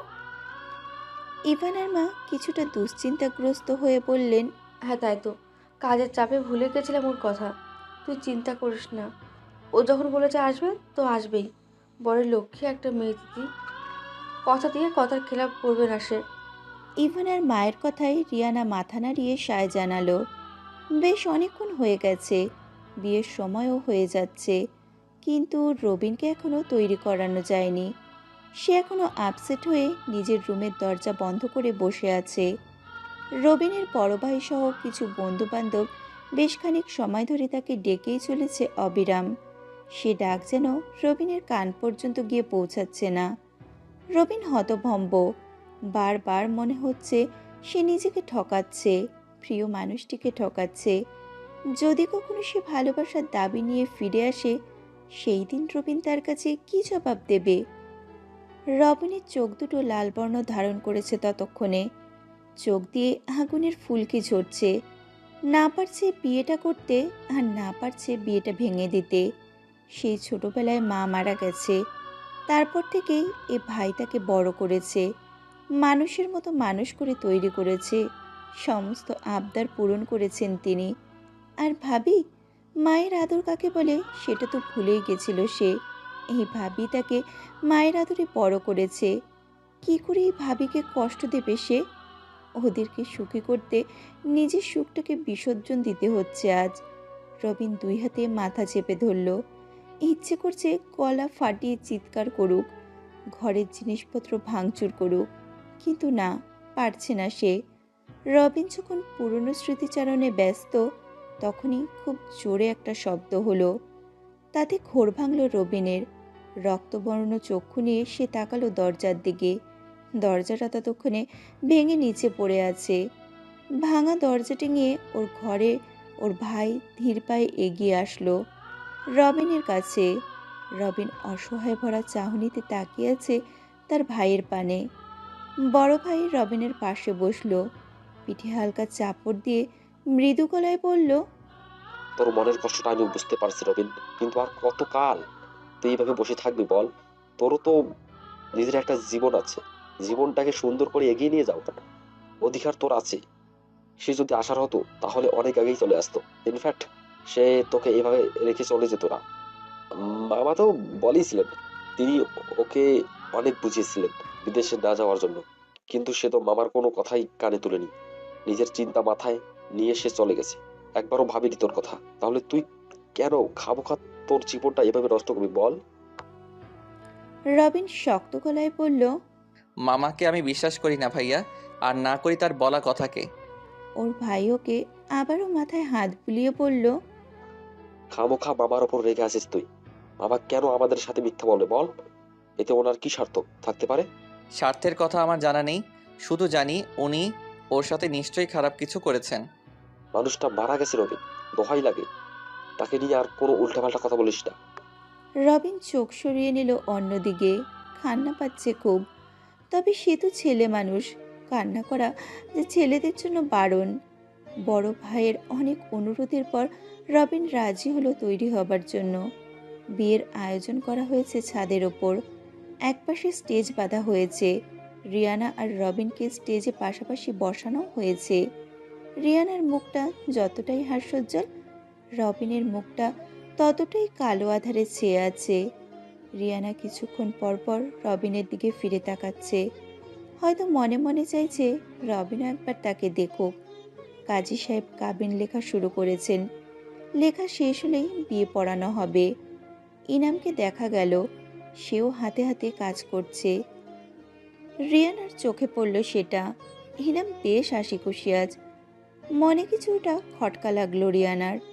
সে তো রিয়ানাকে পছন্দ করত, ভালোবাসতো খুব। আজ তো তার দেবদাস হয়ে ঘুরে বেড়ানোর কথা ছিল, কিন্তু না, সে তো যথেষ্ট স্বাভাবিক। এর মধ্যে ইনামের নজর এলো রিয়ানার দিকে। রিয়ানাকে নিজের দিকে তাকিয়ে থাকতে দেখে মুচকি হাসল সে। রিয়ানা বিস্ময়ের সাথে সাথে চোখ সরিয়ে নিল। ইনাম আবারও স্মিত হাসল। গুটি গুটি পায়ে এগিয়ে চলেছে তিথি। পুরোটা শরীর কাঁপছে তার, চোখ বেয়ে পানি ঝরছে, পা দুটো সামনে এগোতে চাইছে না। জোর করে সিঁড়ি বেয়ে উপরে উঠেছে সে। প্রায় অনেকটা সময় ওঠার পর অবশেষে ছাদে এসে পৌঁছালো সে। তিথি সামনে এগোচ্ছে, অনেক মানুষ সেখানে, সবাই যার যার কাজে ব্যস্ত। হাঁটতে হাঁটতে তিথি স্টেজের কাছাকাছি পৌঁছে গেল। রবিনকে বসে থাকতে দেখলো রিয়ানার ঠিক পাশেই। আবারও বুক চিরে কান্না আসছে তার। এই সেই মানুষ যাকে সে এতটা বছর খুঁজে বেরিয়েছে। এই সেই মানুষ যে তার হৃদয় মাঝারে এতটা কাল বসত করে এসেছে। তিথির গাল বেয়ে দুফোঁটা পানি গড়িয়ে পড়ল। এতটা দিন তাকে দেখে আসছে সে, গুণাক্ষরেও টের পায়নি সেই তার মনের মানুষ। আজ যখন জানলো, তখন সব শেষ হওয়ার পথে। রবিনের মুখ পানে তাকালো তিথি, ফিরে গেল কিছুটা সময়ের জন্য অতীতে। গাড়ি দুর্ঘটনায় মারা যায় তিথির বাবা মা। ভাগ্যক্রমে তিথিও সেই গাড়িতে থাকা সত্ত্বেও বেঁচে যায় সেই দিন। তার বাবা ছিল একা, ওনার ছিল না কোনো ভাই, তাই তিথির নিজের বলতে ছিল না কেউই। নানুর বাড়িতে এক মামা ছিল, সেও ছিল সৎ মামা। মামা তিথির প্রতি কিছুটা টান থাকলেও মামির দুই চোখের বিষ ছিল সে। ঠাঁই হয়নি সেখানেও। শেষে এহসানুল হক সাহেব তিথিকে নিলেন ঠিকই, তবে তিথিকে মানুষ করার জন্য নয়, ওর বাবার সম্পত্তি হাতানোর জন্য। রবিনের বাবা ছিল নেশাখোর, প্রতিনিয়ত মারধর করত ওর মাকে। একসময় অত্যাচার অনাচার সহ্য করতে না পেরে তিনিও মারা যান। নেশাখোর বাবা রবিনের কোনো খেয়ালই নিতেন না, ঠিকমতো খাবার দিত না। রবিনের বড় ভাই তখন যথেষ্ট বড় ছিল, একটা ছোটোখাটো চাকরি করত শহরে। রবিনেরও আশ্রয় হয় এহসানুল হকের বাড়িতে। আপন ভাগ্নের প্রতি ওনার ছিল অগাধ টান, নিজের ছেলের মতোই ভালোবাসতেন তিনি রবিনকে। যেদিন তিথিও ও বাড়িতে প্রথম যায়, রবিন আগে থেকেই সেইখানে ছিল। রবিন আর ইনাম প্রায় সমবয়সী, কিন্তু তিথি ছিল তাদের বেশ ছোট। প্রথম প্রথম তিথি ওদেরকে ধার কাছেও ঘেঁচতে দিত না, পরে রবিনই তাকে প্রথম ডাক দেয়। খুব ছোট দুটি মানুষের মধ্যে বন্ধু তৈরি হয় অল্প সময়ে। ইনামের সাথেও ভালো বন্ধুত্ব তৈরি হয় তিথির। তবে ইভানের সাথে খেলাতে বেশি স্বাচ্ছন্দ্য বোধ করত তিথি। তিথি ইভানকে ছোট্ট করে ইবু বলে ডাকতো। ইভানও বেশ মজা পেত সেই নাম শুনে। খেলার ছলে তারা পুতুল বিয়ে থেকে শুরু করে নিজেদের বিয়ে নিয়েও কত আলাপ করেছে। ভাগ্যের কি নির্মম পরিহাস, সেই এহসানুল হক একদিন ইভান আর ইনামকে পাঠিয়ে দেয় শহরে। তিথিকে যাওয়ার সুযোগটুকুও দেয় না। ওরা চলে যাওয়ার পর তিথির বাবার সমস্ত সম্পদ হাতিয়ে তিথিকে রেখে আসে এতিমখানায়। ব্যাস, কষ্টের জীবন তখন থেকেই শুরু। তিথির গাল বেয়ে পানি পড়ছে। পলকহীন চোখে তাকিয়ে আছে সে রবিনের দিকে। হঠাৎই ইনামিটাকে ঘোর ভাঙে তার। চলে এসেছো তিথি? তিথি নামটা শুনে চমকে তাকায় রবিন। রিয়ানাও তাকায় সেই দিকে। তিথি দু চোখ ভরা পানি। ইভানার মা কোত্থেকে এসে ব্যস্ত গলায় তিথিকে বলে, এত করে তোমার আসার সময় হলো দিদি, সে কখন থেকে অপেক্ষায় আছে তোমার। তিথি কথা বলল না কোনো। ইভানার মা হঠাৎই ঘাবড়ে গিয়ে বলল, কি হয়েছে তিথি, কাঁদছো কেন? তিথি সেদিকে ভ্রুক্ষেপ না করে আবারও রবিনের দিকে তাকালো। রবিনের নজর এলো এবার তিথির হাতের দিকে। হঠাৎই সে বসা থেকে উঠে দাঁড়ালো, চোখে মুখে বিস্ময়। সে বড় বড় করে পা ফেলে কিছুটা দৌড়ানোর মতো করে এগিয়ে এলো তিথির কাছে। রিয়ানা সহ বাকিরা অবাক হয়ে তাকিয়ে আছে রবিনের দিকে। তিথির কাছে এসে ছো মেরে তিথির হাত থেকে সেই পুতুলটা ছিনিয়ে নিল। বিস্মিত গলায় ব্যতিব্যস্ত হয়ে সে বলতে লাগলো, এটা এটা কোথায় পেলে তুমি? তিথি রবিনের দিকে তাকিয়ে আছে। নিঃশব্দে চোখের পানি ফেলছে সে। রবিন আবারও পাঁচখাই গলায় বলল, কি হলো, কথা বলছো না কেন তুমি? প্রশ্ন করছি তোমায়, এটা পেলে কোথায়? তিথি এবারেও নিশ্চুপ। রবিনের যেন তর সইছে না। সে তিথির দুবাহুতে খানিক চেপে ধরে চেঁচিয়ে উঠল, তোমার সমস্যাটা কোথায়? আমি প্রশ্ন করছি তো, পেলে কোথায় এটা? তিথি শব্দ করে কেঁদে উঠল এবার। রবিন চমকে তিথির বাহু ছেড়ে দিল। কিছুটা সময় হতভম্বের মতো তাকিয়ে রইল তার দিকে। এরপর মলিন গলায় বলল, তুমি আমার তিথি তাই না? সেই হারিয়ে যাওয়া তিথি, যে আমাকে ছেড়ে অনেক দূরে চলে গেছিলে। বিয়ে বাড়িটা মুহূর্তেই অন্যরকম হয়ে গেল। রিয়ানা অবাক হয়ে তাকিয়ে আছে রবিন আর তিথিকে। ইভানার মাও হতবাক। রবিনের বড় ভাই আকরাম, সেও ততক্ষণে অবাকের চূড়ান্ত সীমায় পৌঁছে গেছেন। কিছুটা সময় নির্বাক সময় পার করার পর রবিন হঠাৎই বলে উঠল, কেন চলে গেছিলে তুমি আমায় ছেড়ে? তিথি কান্না বিচলিত গলায় বলল, ইভু, রবিন এবার প্রচণ্ড হুঙ্কারে চিৎকার করে বলে উঠল, আমার কথার উত্তর কেন দিচ্ছ না তুমি? কেন ছেড়ে গেছিলে আমায়? তিথি কিছু বলার মতো ভাষা খুঁজে পাচ্ছে না। এই মুহূর্তটা তাকে পাথরে পরিণত করে তুলেছে। আকরাম চৌধুরী এগিয়ে এলেন এবার। তিথির মুখোমুখি দাঁড়িয়ে ভারী গলায় বললেন, তুমি তো আমার ইভানার টিচার তাই না? তিথি নত দৃষ্টি করে মাথা নাড়ালো। তিনি আবারও বললেন, আমরা তো জানতাম তুমি তোমার কোনো আত্মীয়ের সাথে বিদেশ চলে গেছিলে, তা ফিরলে কবে? আর ফিরছই যখন, এতদিন নিজের পরিচয় কেন গোপন করে রেখেছো? তিথি এ কথার কোনো উত্তর দিল না, কিন্তু ঠোঁটজোড়া থরথর করে কাঁপতে লাগলো তার। এমন সময় ইনাম পিছন থেকে বলে উঠল। ও কোথাও যায়নি। ইনামের কথায় রবিন আর আকরাম দুইজনেই পেছনে ফিরে তাকালো। ইনাম ওদের কাছে এগিয়ে এসে অপরাধী গলায় বলল, এতদিন রবিন যখন আমার বাবার উপর রেগে থাকতো, খুব খারাপ লাগতো আমার। বুঝে আসতো না ওর রেগে থাকার কারণ। ভাবতাম বিনা কারণে সে আমার বাবাকে খারাপ জানে, কিন্তু বিনা কারণ নয়, যথেষ্ট কারণ ছিল। মানে? বিস্ময়ে বলল আকরাম। ইনাম রবিনের দিকে তাকালো, এরপর তিথির দিকে চোখ ফিরিয়ে বলল, ও বিদেশে নয়, এতিমখানায় ছিল এতদিন। আর ওকে এতিমখানাতে আমার বাবাই পাঠিয়েছিল, শুধুমাত্র ওর বাবার সম্পত্তির জন্য। চারিদিকে থমথমে ভাব। তিথি দাঁড়িয়ে আছে, ওকে ধরে আছে ফারিন। রিয়ানা বিস্ময় হয়ে এগিয়ে এসেছে রবিনের পাশে। সবকিছু মাথার উপর দিয়ে যাচ্ছে তার, তবে এতটুকু বুঝতে পেরেছে রবিন তাকে এতদিন এই তিথির জন্যই ইগনোর করত। রিয়ানা রবিনের দিকে তাকালো, বলল, আমার বিয়েটা কি হবে না? রবিন রাগে চোখে রিয়ানার দিকে তাকালো। এরপর কোনো কথা না বলে হ্যাচকাটানি তিথিকে টেনে নিল নিজের কাছে। তিথি হতবাক। রবিন তিথিকে জড়িয়ে ধরে রিয়ানার দিকে তাকালো, শক্ত গলায় বলল, বিয়েটা হবে, তবে তোমার সাথে নয়, তিথির সাথে। তিথি হাউমাউ করে কেঁদে দিল এবার। এতদিনের বাদ আজ ভেঙে গেছে।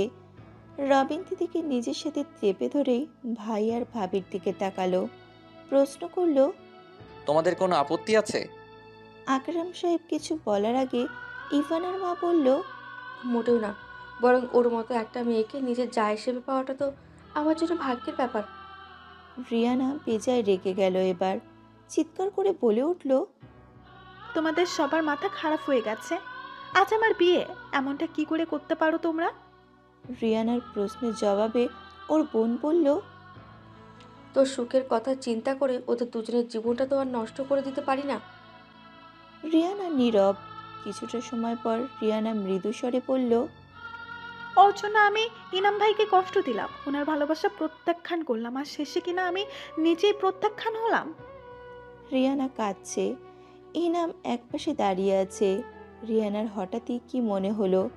সে আচমকাই ইনামের কাছে গেল, শক্ত গলায় বলল, আপনি তো আমায় বিয়ে করতে চান, ভালোবাসা নামায়, তবে আমি ফিরিয়ে দিয়েছিলাম আপনাকে। ভালোবাসা হারানোর ব্যথা আজ আমি হাড়ে হাড়ে টের পাচ্ছি।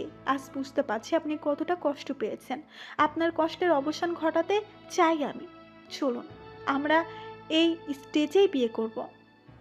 রিয়ানার কথায় প্রথমে অবাক হলেও পরে মৃদু হাসল ইনাম। ঠান্ডা মাথায় মুখে হাসি টেনে মৃদু স্বরে বলল, ও Riana, I am so sorry. তোমার মতো সুন্দরী মেয়েকে না বলতে আমার কষ্ট হচ্ছে, কিন্তু কি করব বলো? আমি যে বিবাহিত, আমার সুন্দরী একটা বউ আছে, আমার তাকে দিয়ে চলবে। তোমাকে আমার কোনো প্রয়োজন নেই। রিয়ানা অবাক হলো ইনামের কথায়। বাকিরাও যেন থমকে গেল হঠাৎ। এই ছেলে কি বলে এইসব?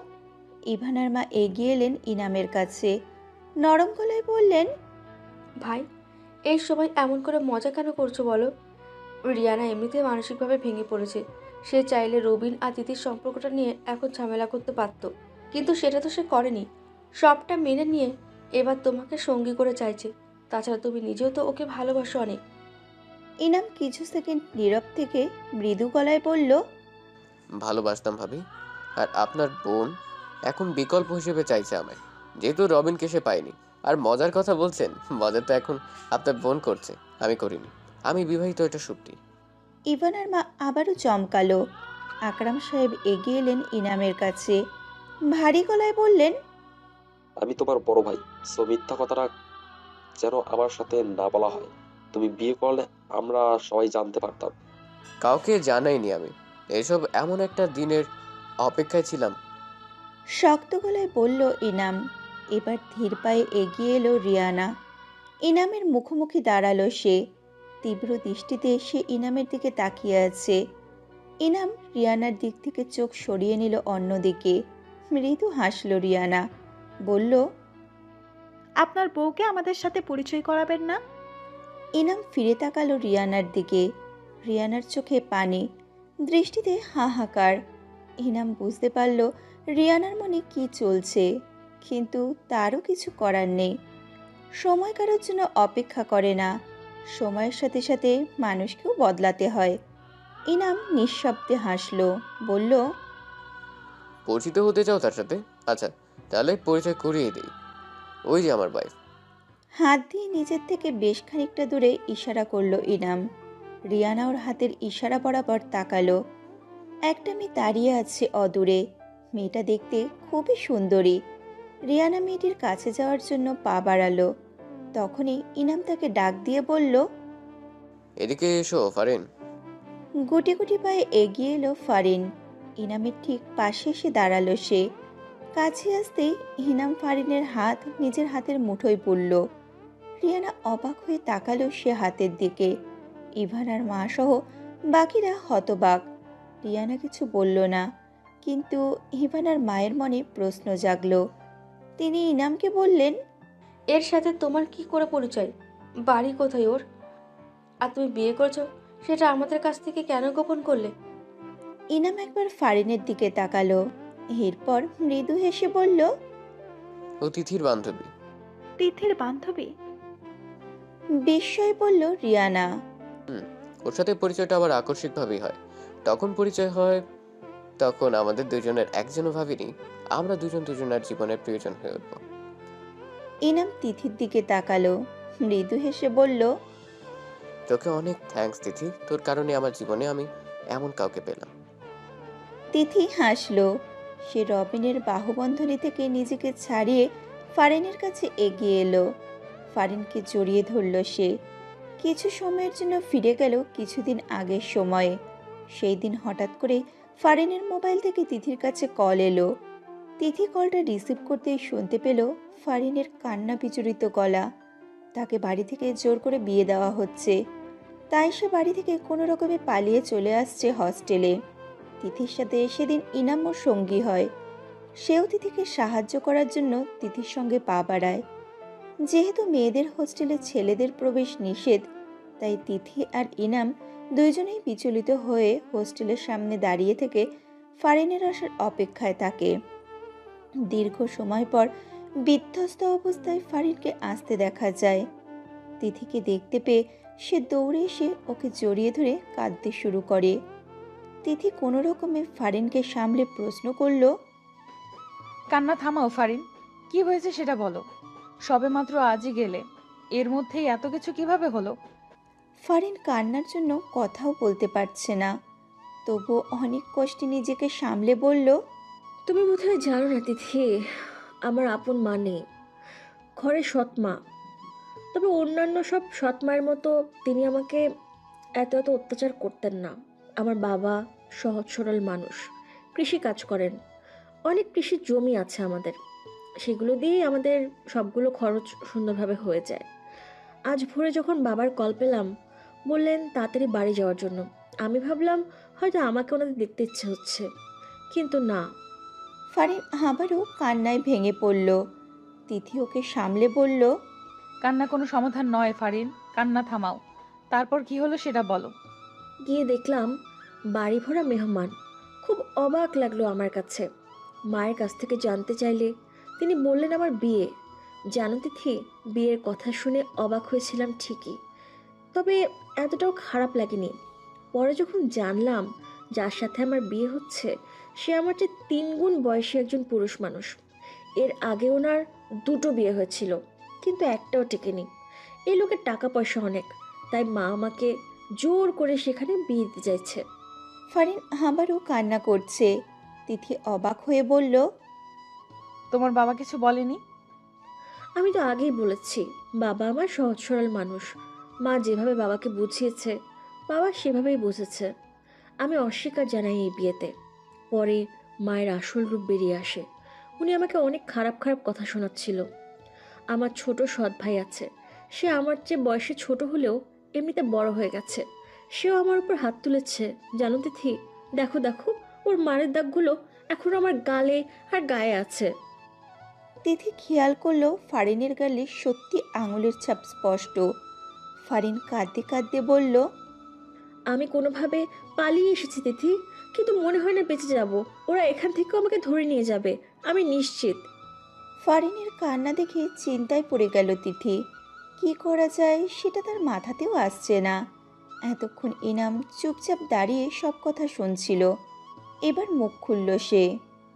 তোমরা যদি কিছু মনে না করো, তবে আমি ওকে সাহায্য করতে পারি। ইনামের কথায় তিথি তাকালো। ফারিনও এবার বিস্ময়ে তাকালো তার দিকে। এতটা সময়ের মধ্যে একবারও ইনামের দিকে তাকায়নি সে। ইনফ্যাক্ট ওর অস্তিত্বেরও সে টের পায়নি। হয়তো বেশ টেনশনে ছিল তাই। তিথি প্রশ্ন করল, কিভাবে সাহায্য করবেন আপনি? আমার একটা ছোট্ট বাসা আছে, যেটাতে আমরা কেউই থাকি না, ম্যাক্সিমাম সময় ভাড়াই দেওয়া থাকে। কিছুদিন আগে বাসাটা খালি হয়েছে।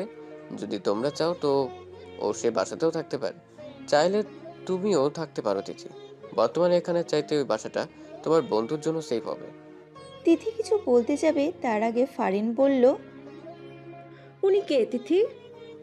তিথি মৃদু হেসে বলল, ধরে নাও আমার ভাই, কিংবা বন্ধুও বলতে পারো।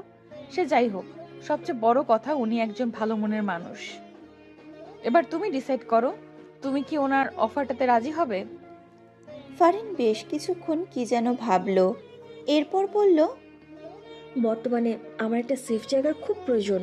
আমি রাজি দিথি না, তা না হলে ওরা আমাকে ধরে নিয়ে গিয়ে ওর বুড়ার সাথে বিয়ে দিয়ে দেবে। ফারিন আবারও কাঁদতে শুরু করলো। ইনাম বলল, তাহলে চলো আমার সাথে। জিনিসপত্র? তিথি প্রশ্ন করলো ইনামকে। ইনাম হাসি মুখে বলল, সে পরেও নিতে পারবে।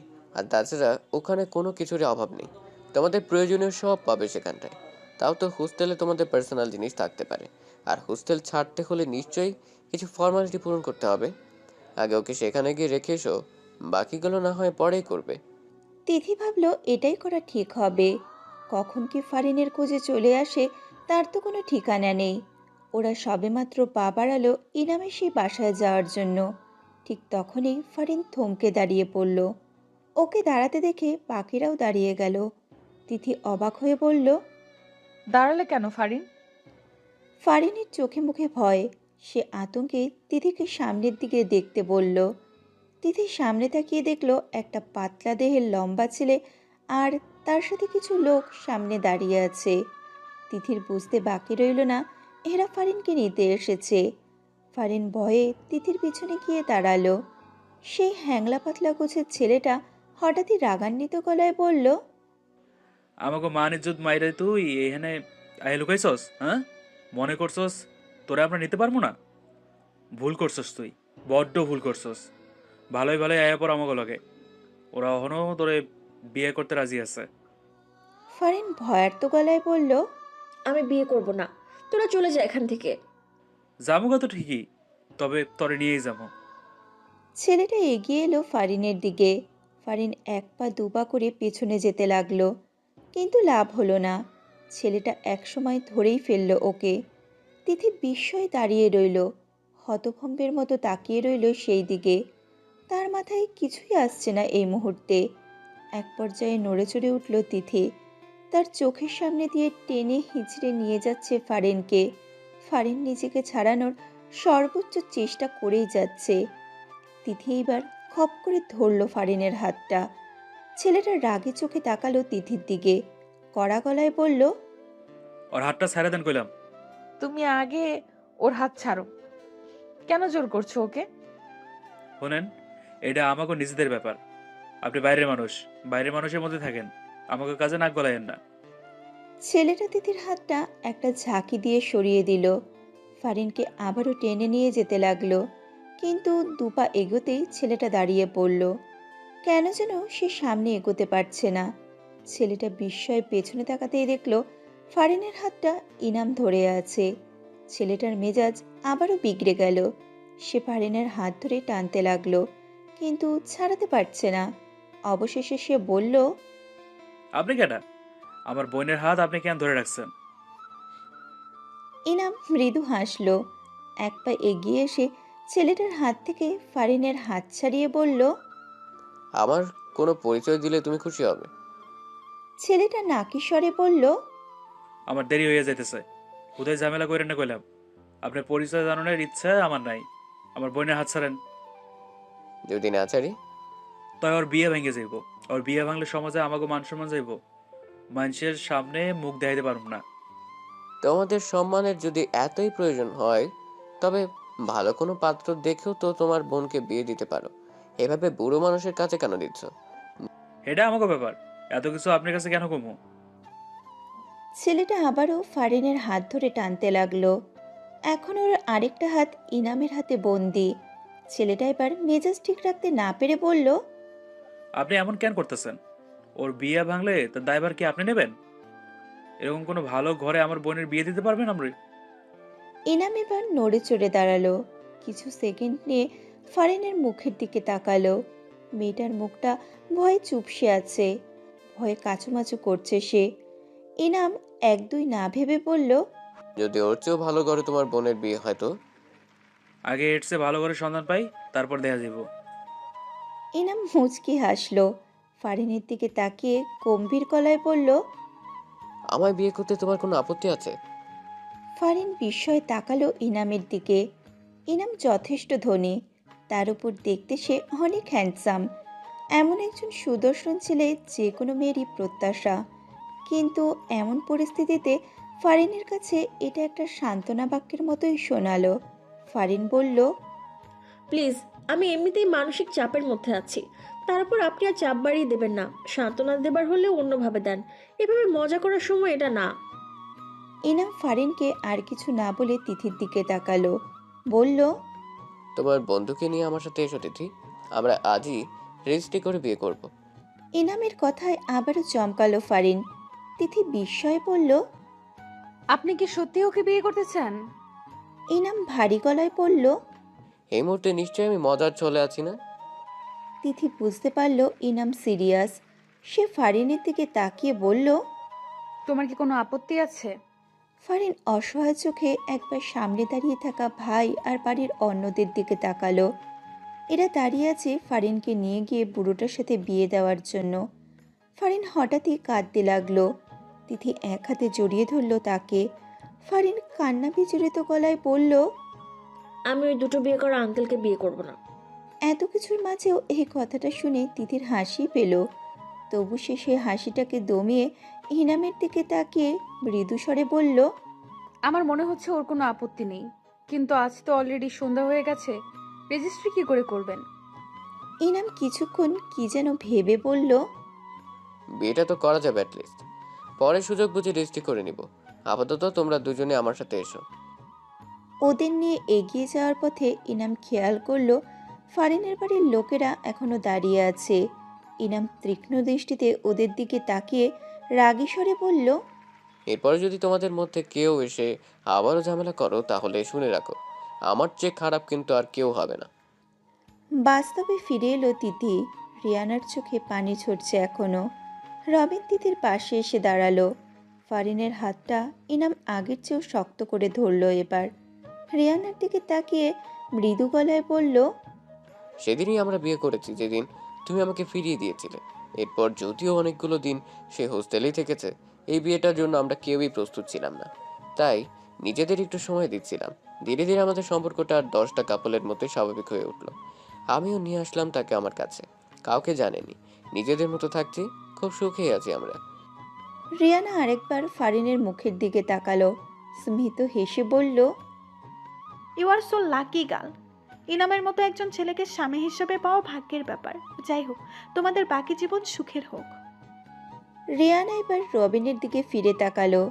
রিয়ানাকে নিজের দিকে ফিরতে দেখে রবিন চোখ সরিয়ে নিল। রিয়ানা আবারও নিঃশব্দে হাসলো।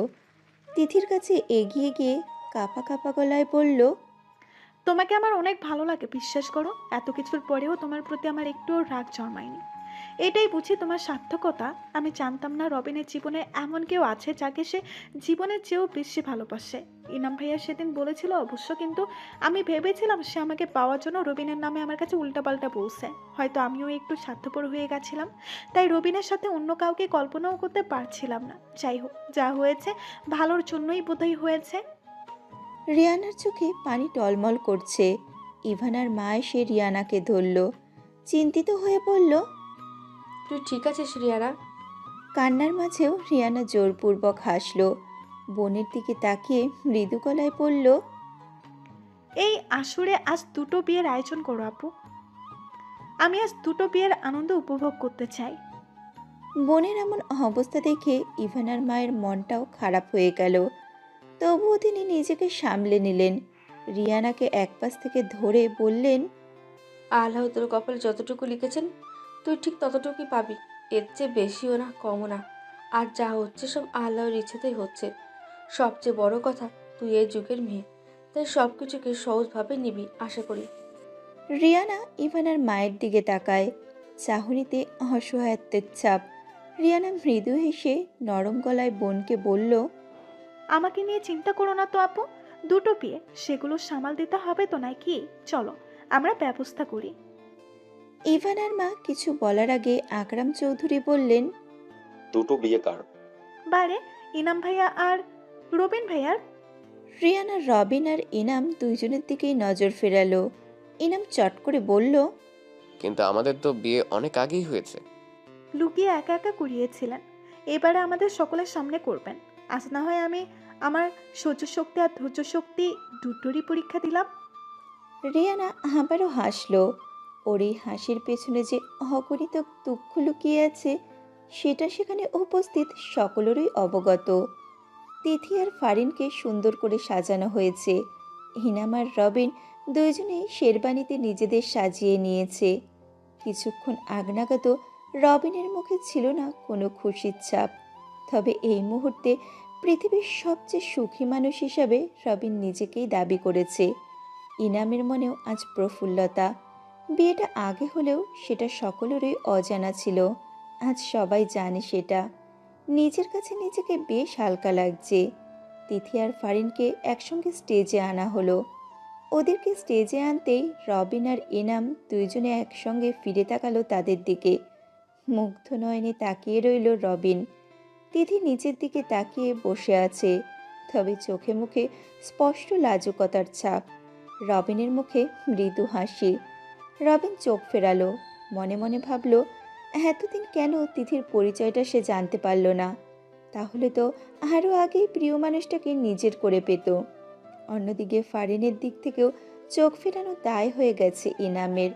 মেয়েটাকে আজ এতটা মিষ্টি লাগছে তা বলার বাইরে। সন্ধ্যের আগ নাগাদ দুইজনের বিয়ের কাজই সম্পন্ন হলো। যেহেতু ইনাম ওদের রিলেটিভ, তাই ওদের দুইজনকে এ বাসাতেই রাখা হলো। রাতে থাকার জন্য দুটি বিবাহিত কাপলের জন্য পাশাপাশি রুম চুজ করা হয়েছে। তবে সেই রুমে এখনও তাদের কাউকে ঢুকতে দেওয়া হয়নি। ফারিন আর তিথিকে নিয়ে বসানো হয়েছে রিয়ানার রুমে। অন্যদিকে হিনাম আর রবিন ছন্ন ছাড়ার মতো এইদিক ওইদিক ঘোরাঘুরি করছে। তাদেরকে না দেওয়া হচ্ছে নিজেদের রুমে যেতে, আর না দেওয়া হচ্ছে বউদের সাথে দেখা করতে। উফ, কি ঝামেলাটাই না করছে ওরা। তিথি ঘোমটা টেনে নিঃশব্দে বসে আছে। অন্যদিকে ফারিন মুচকি মুচকি হাসছে। ওর হাসি দেখে অবাক হলো তিথি। খুব আস্তে করেই বলল, হাসছো কেন? বিয়ে করছি সেই হবে, সংসার হয়ে গেছে, কিছুদিন পর বাচ্চা কাচ্চা হবে, আর এখন কিনা বাসরের জন্য বসে অপেক্ষা করছি। ভাবতেই হাসি পাচ্ছে আমার। ফারিনের কথা শুনে তিথিও নিঃশব্দে হাসল। এমন সময় ইভানা এসে প্রবেশ করলো এই রুমে। তিথির পাশে বসে কিছুটা সময় চুপটি করে বসে রইল সে। এক সময় বলল, এখন থেকে তাহলে সপ্তাহে 7 দিনই আমাকে পড়াবে, তাই না? যাক, ভালোই হলো। পড়ালেখা করতে আমার বেশ লাগে। রাত 11টা নাগাদ ইনাম আর রবিনের কাছে এগিয়ে গেল রিয়ানা। ধীর পায়ে সে গেল তাদের কাছে। রবিন আর ইনাম তখনও বারান্দাতেই ছিল। রিয়ানার আসার শব্দ পেয়ে দুইজনেই ফিরে তাকালো।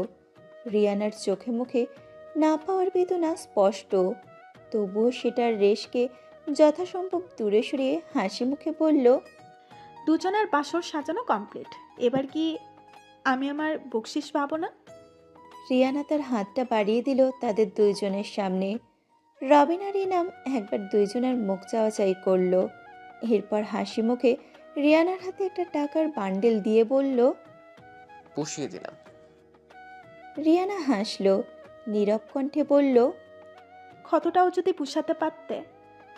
ওর কথায় রবিন আর ইনাম দুইজনের মুখটা হঠাৎই আধারে ছেয়ে গেল। রিয়ানা পরিস্থিতি বুঝতে পেরে বলল, তাড়াতাড়ি নিজেদের রুমে যাও, নববধূরা যে অপেক্ষা করছে। যাওয়ার আগে ওরা দুইজন আবারও রিয়ানার দিকে ফিরে তাকালো। মেয়েটা চাতক পাখির ন্যায় তাকিয়ে আছে তাদের দিকে। ইনাম দীর্ঘশ্বাস ছাড়ল। মেয়েটাকে খুব ভালোবাসত সে। কিছু সময়ের ব্যবধানে ভালোবাসাটা অন্য কারোর জন্য হয়ে গেল। তবে বর্তমানে তার নেই কোনো পিছুটান। সমস্ত ভালোবাসা এখন শুধু ফারিনকে ঘিরে। রবিনের যদিও এতটা অনুভূতি হচ্ছে না রিয়ানার জন্য, কারণ সে কখনো রিয়ানাকে তেমনভাবে দেখেইনি। তার ভালোবাসা সম্পূর্ণই ছিল তার ছোটবেলার সাথী তিথিকে ঘিরে। তবে মেয়েটার এমন পরিণতিতে তারও খানিক খারাপ লাগছে। দরজায় ছিটকানি আটকে ভেতরে প্রবেশ করলো রবিন। ওর আসার শব্দে মুখ তুলে তাকালো তিথি। ঠোঁটের কোণে তার স্মিত হাসি। রবিন খাটের কাছে এগিয়ে যেতেই তিথি বিছানা ছেড়ে নামলো। রবিন ভাবল তিথি বোধহয় তাকে সালাম করার জন্য নেমেছে। সে আগেভাগেই বলতে চাচ্ছিল সালাম করার প্রয়োজন নেই, তার আগেই তিথি রবিনকে অবাক করে দিয়ে শক্ত করে 2 হাতে জড়িয়ে ধরল। খানিক সময়ের জন্য হতভম্ব হয়ে গেল রবিন। পরক্ষণে ঠোঁটের কোণে হাসি ফুটে উঠল তার। 2 হাতের বাহুতে বেঁধে নিল তিথিকে। মৃদু গলায় বলল, বড্ড জ্বালিয়েছ এতদিন। আমি জ্বালিয়েছি? বিস্ময়ে পড়ল তিথি। রবিন তিথিকে নিজের বাহু বন্ধনে রেখেই বলল, তা নয়তো কে? তোমার অনুপস্থিতি আমাকে তিলে তিলে যন্ত্রণা দিয়েছে জানো। যখন জানলাম তুমি তোমার রিলেটিভের সাথে চলে গেছো, বিশ্বাস করো আমি পুরোপুরি ভেঙে পড়েছিলাম। তবে বিশ্বাস করিনি তুমি এমনটা করেছো। আমার মন বলছিল মামা নিশ্চয়ই তোমার সাথে খারাপ কিছু করেছে। ছোট ছিলাম তাই তেমন কিছু করতে পারিনি। যতই বড় হয়েছি ততই তোমার স্মৃতিগুলো আমাকে আঁকড়ে ধরছিল। মামার কাছে বারবার যেতাম, প্রশ্ন করতাম তোমার কথা, কিন্তু উনি কখনোই তোমার লোকেশন আমাকে জানায়নি। তুমি কোথায় আছো, কেমন আছো কিছুই জানতে পারিনি আমি। অনেক চেষ্টা করেছি তোমাকে খোঁজার, প্রতিবারই ব্যর্থ আমি। রবিনের চোখে পানি। তিথি মাথা তুলে নিজের হাতের উল্টো পিঠে রবিনের চোখ মুছে দিল। বলল, এত ভালোবাসতেন তাহলে এতটা কাছে থাকার পরেও কেন চিনলেন না আমায়? তুমিও তো আমায় ভালোবাসতে, তুমি কেন চিনোনি? তিথি হাসল। বলল, শেষ পর্যন্ত আমি কিন্তু খুঁজে বের করেছি আপনাকে। রবিন আবারও শক্ত করে আঁকড়ে ধরল তিথিকে। বলল, আমি তোমাকে চিনিনি ঠিক, তবে তোমার নাম শোনার পর থেকেই কেমন একটা টান অনুভব করতাম। যেদিন তোমায় প্রথম দেখলাম সেদিন মনে হয়েছিল হারানো কিছু আমি ফিরে পেয়েছি। যতবার তোমাকে দেখেছি ততবারই টানটা দৃঢ়ভাবে অনুভব করেছি। পাওয়ার পর কেমন অনুভূতি হয়েছে? রবিন তিথির মুখ পানে তাকালো। কপালে আলতো করে ঠোঁট ছুঁয়ে বলল, তোমার হাতে পুতুলটা দেখার পর আমার কলিজায় ধক করে উঠেছিল জানো। এক মুহূর্তের জন্য মনে হচ্ছিল আমি আমার ভালোবাসাটা পেতে চলেছি। সত্যি তাই হলো। আল্লাহর অশেষ রহমতে আমি তোমায় পেয়েছি। এবার আল্লাহর কাছে শুকরিয়া আদায় করবেন না? রবিন তিথিকে বিছানার প্রান্তে বসালো। ওয়ার্ড্রপের কাছে গিয়ে চাবিটা হাতে নিল। ওয়ার্ড্রপ খুলে সেখান থেকে সর্বপ্রথম একটা পুতুল হাতে নিল। পুতুলটার দিকে দুদণ্ড তাকিয়ে থেকে তিথির দিকে নজর ফেরালো। তিথি বিস্ময়ে তাকিয়ে আছে পুতুলটার দিকে। সে এগিয়ে গেল রবিনের কাছে। ওর হাত থেকে পুতুলটা নিয়ে সেটাতে খানিক হাত বুলালো। চোখে পানি চলে এলো তার। বিস্ময়ে সে রবিনকে বলল, আমি ভাবতেও পারিনি আপনি আমার স্মৃতিটা এইভাবে আগলে রাখবেন। তুমি কি ভেবেছিলে তোমাকে তোমার চাইতেও কম ভালোবাসি? তিথি হেসে বলল, মোটেও না। রবিন তিথির হাত থেকে পুতুলটা নিয়ে সেটা আবারও ওয়ার্ড্রপের ভেতরে রেখে দিল। সেখান থেকে আরেকটা প্যাকেট বের করে তিথির হাতে দিল সে। তিথি বিস্ময়ে বলল, এটাতে কি আছে? খুলেই দেখো। তিথি প্যাকেটটা খুলে দেখতে পেল সুন্দর কারুকাজ করা দুটো জায়নামাজ আছে সেখানে। তিথির ঠোঁটে হাসি ফুটল। রবিনের দিকে তাকিয়ে বলল, কখন আনলেন? আগেই আনিয়ে রেখেছিলাম, নিয়ত করেছিলাম যদি তোমাকে ফিরে পাই তাহলে তোমাকে সাথে নিয়েই এই জায়নামাজে সর্বপ্রথম নামাজ আদায় করব। আর না পেলে? কোনো এতিমখানা কিংবা মসজিদে দিয়ে দিতাম। তিথি হাসল। রবিন বলল, তাহলে চলো আল্লাহর কাছে শুকরিয়া আদায় করি। আল্লাহর নাম নিয়ে আল্লাহর প্রতি মনে প্রাণে শুকরিয়া আদায় করে আমাদের নতুন জীবন শুরু করি। তিথি আবারও রবিনকে জড়িয়ে ধরল। মিষ্টি গলায় বলল, চলুন।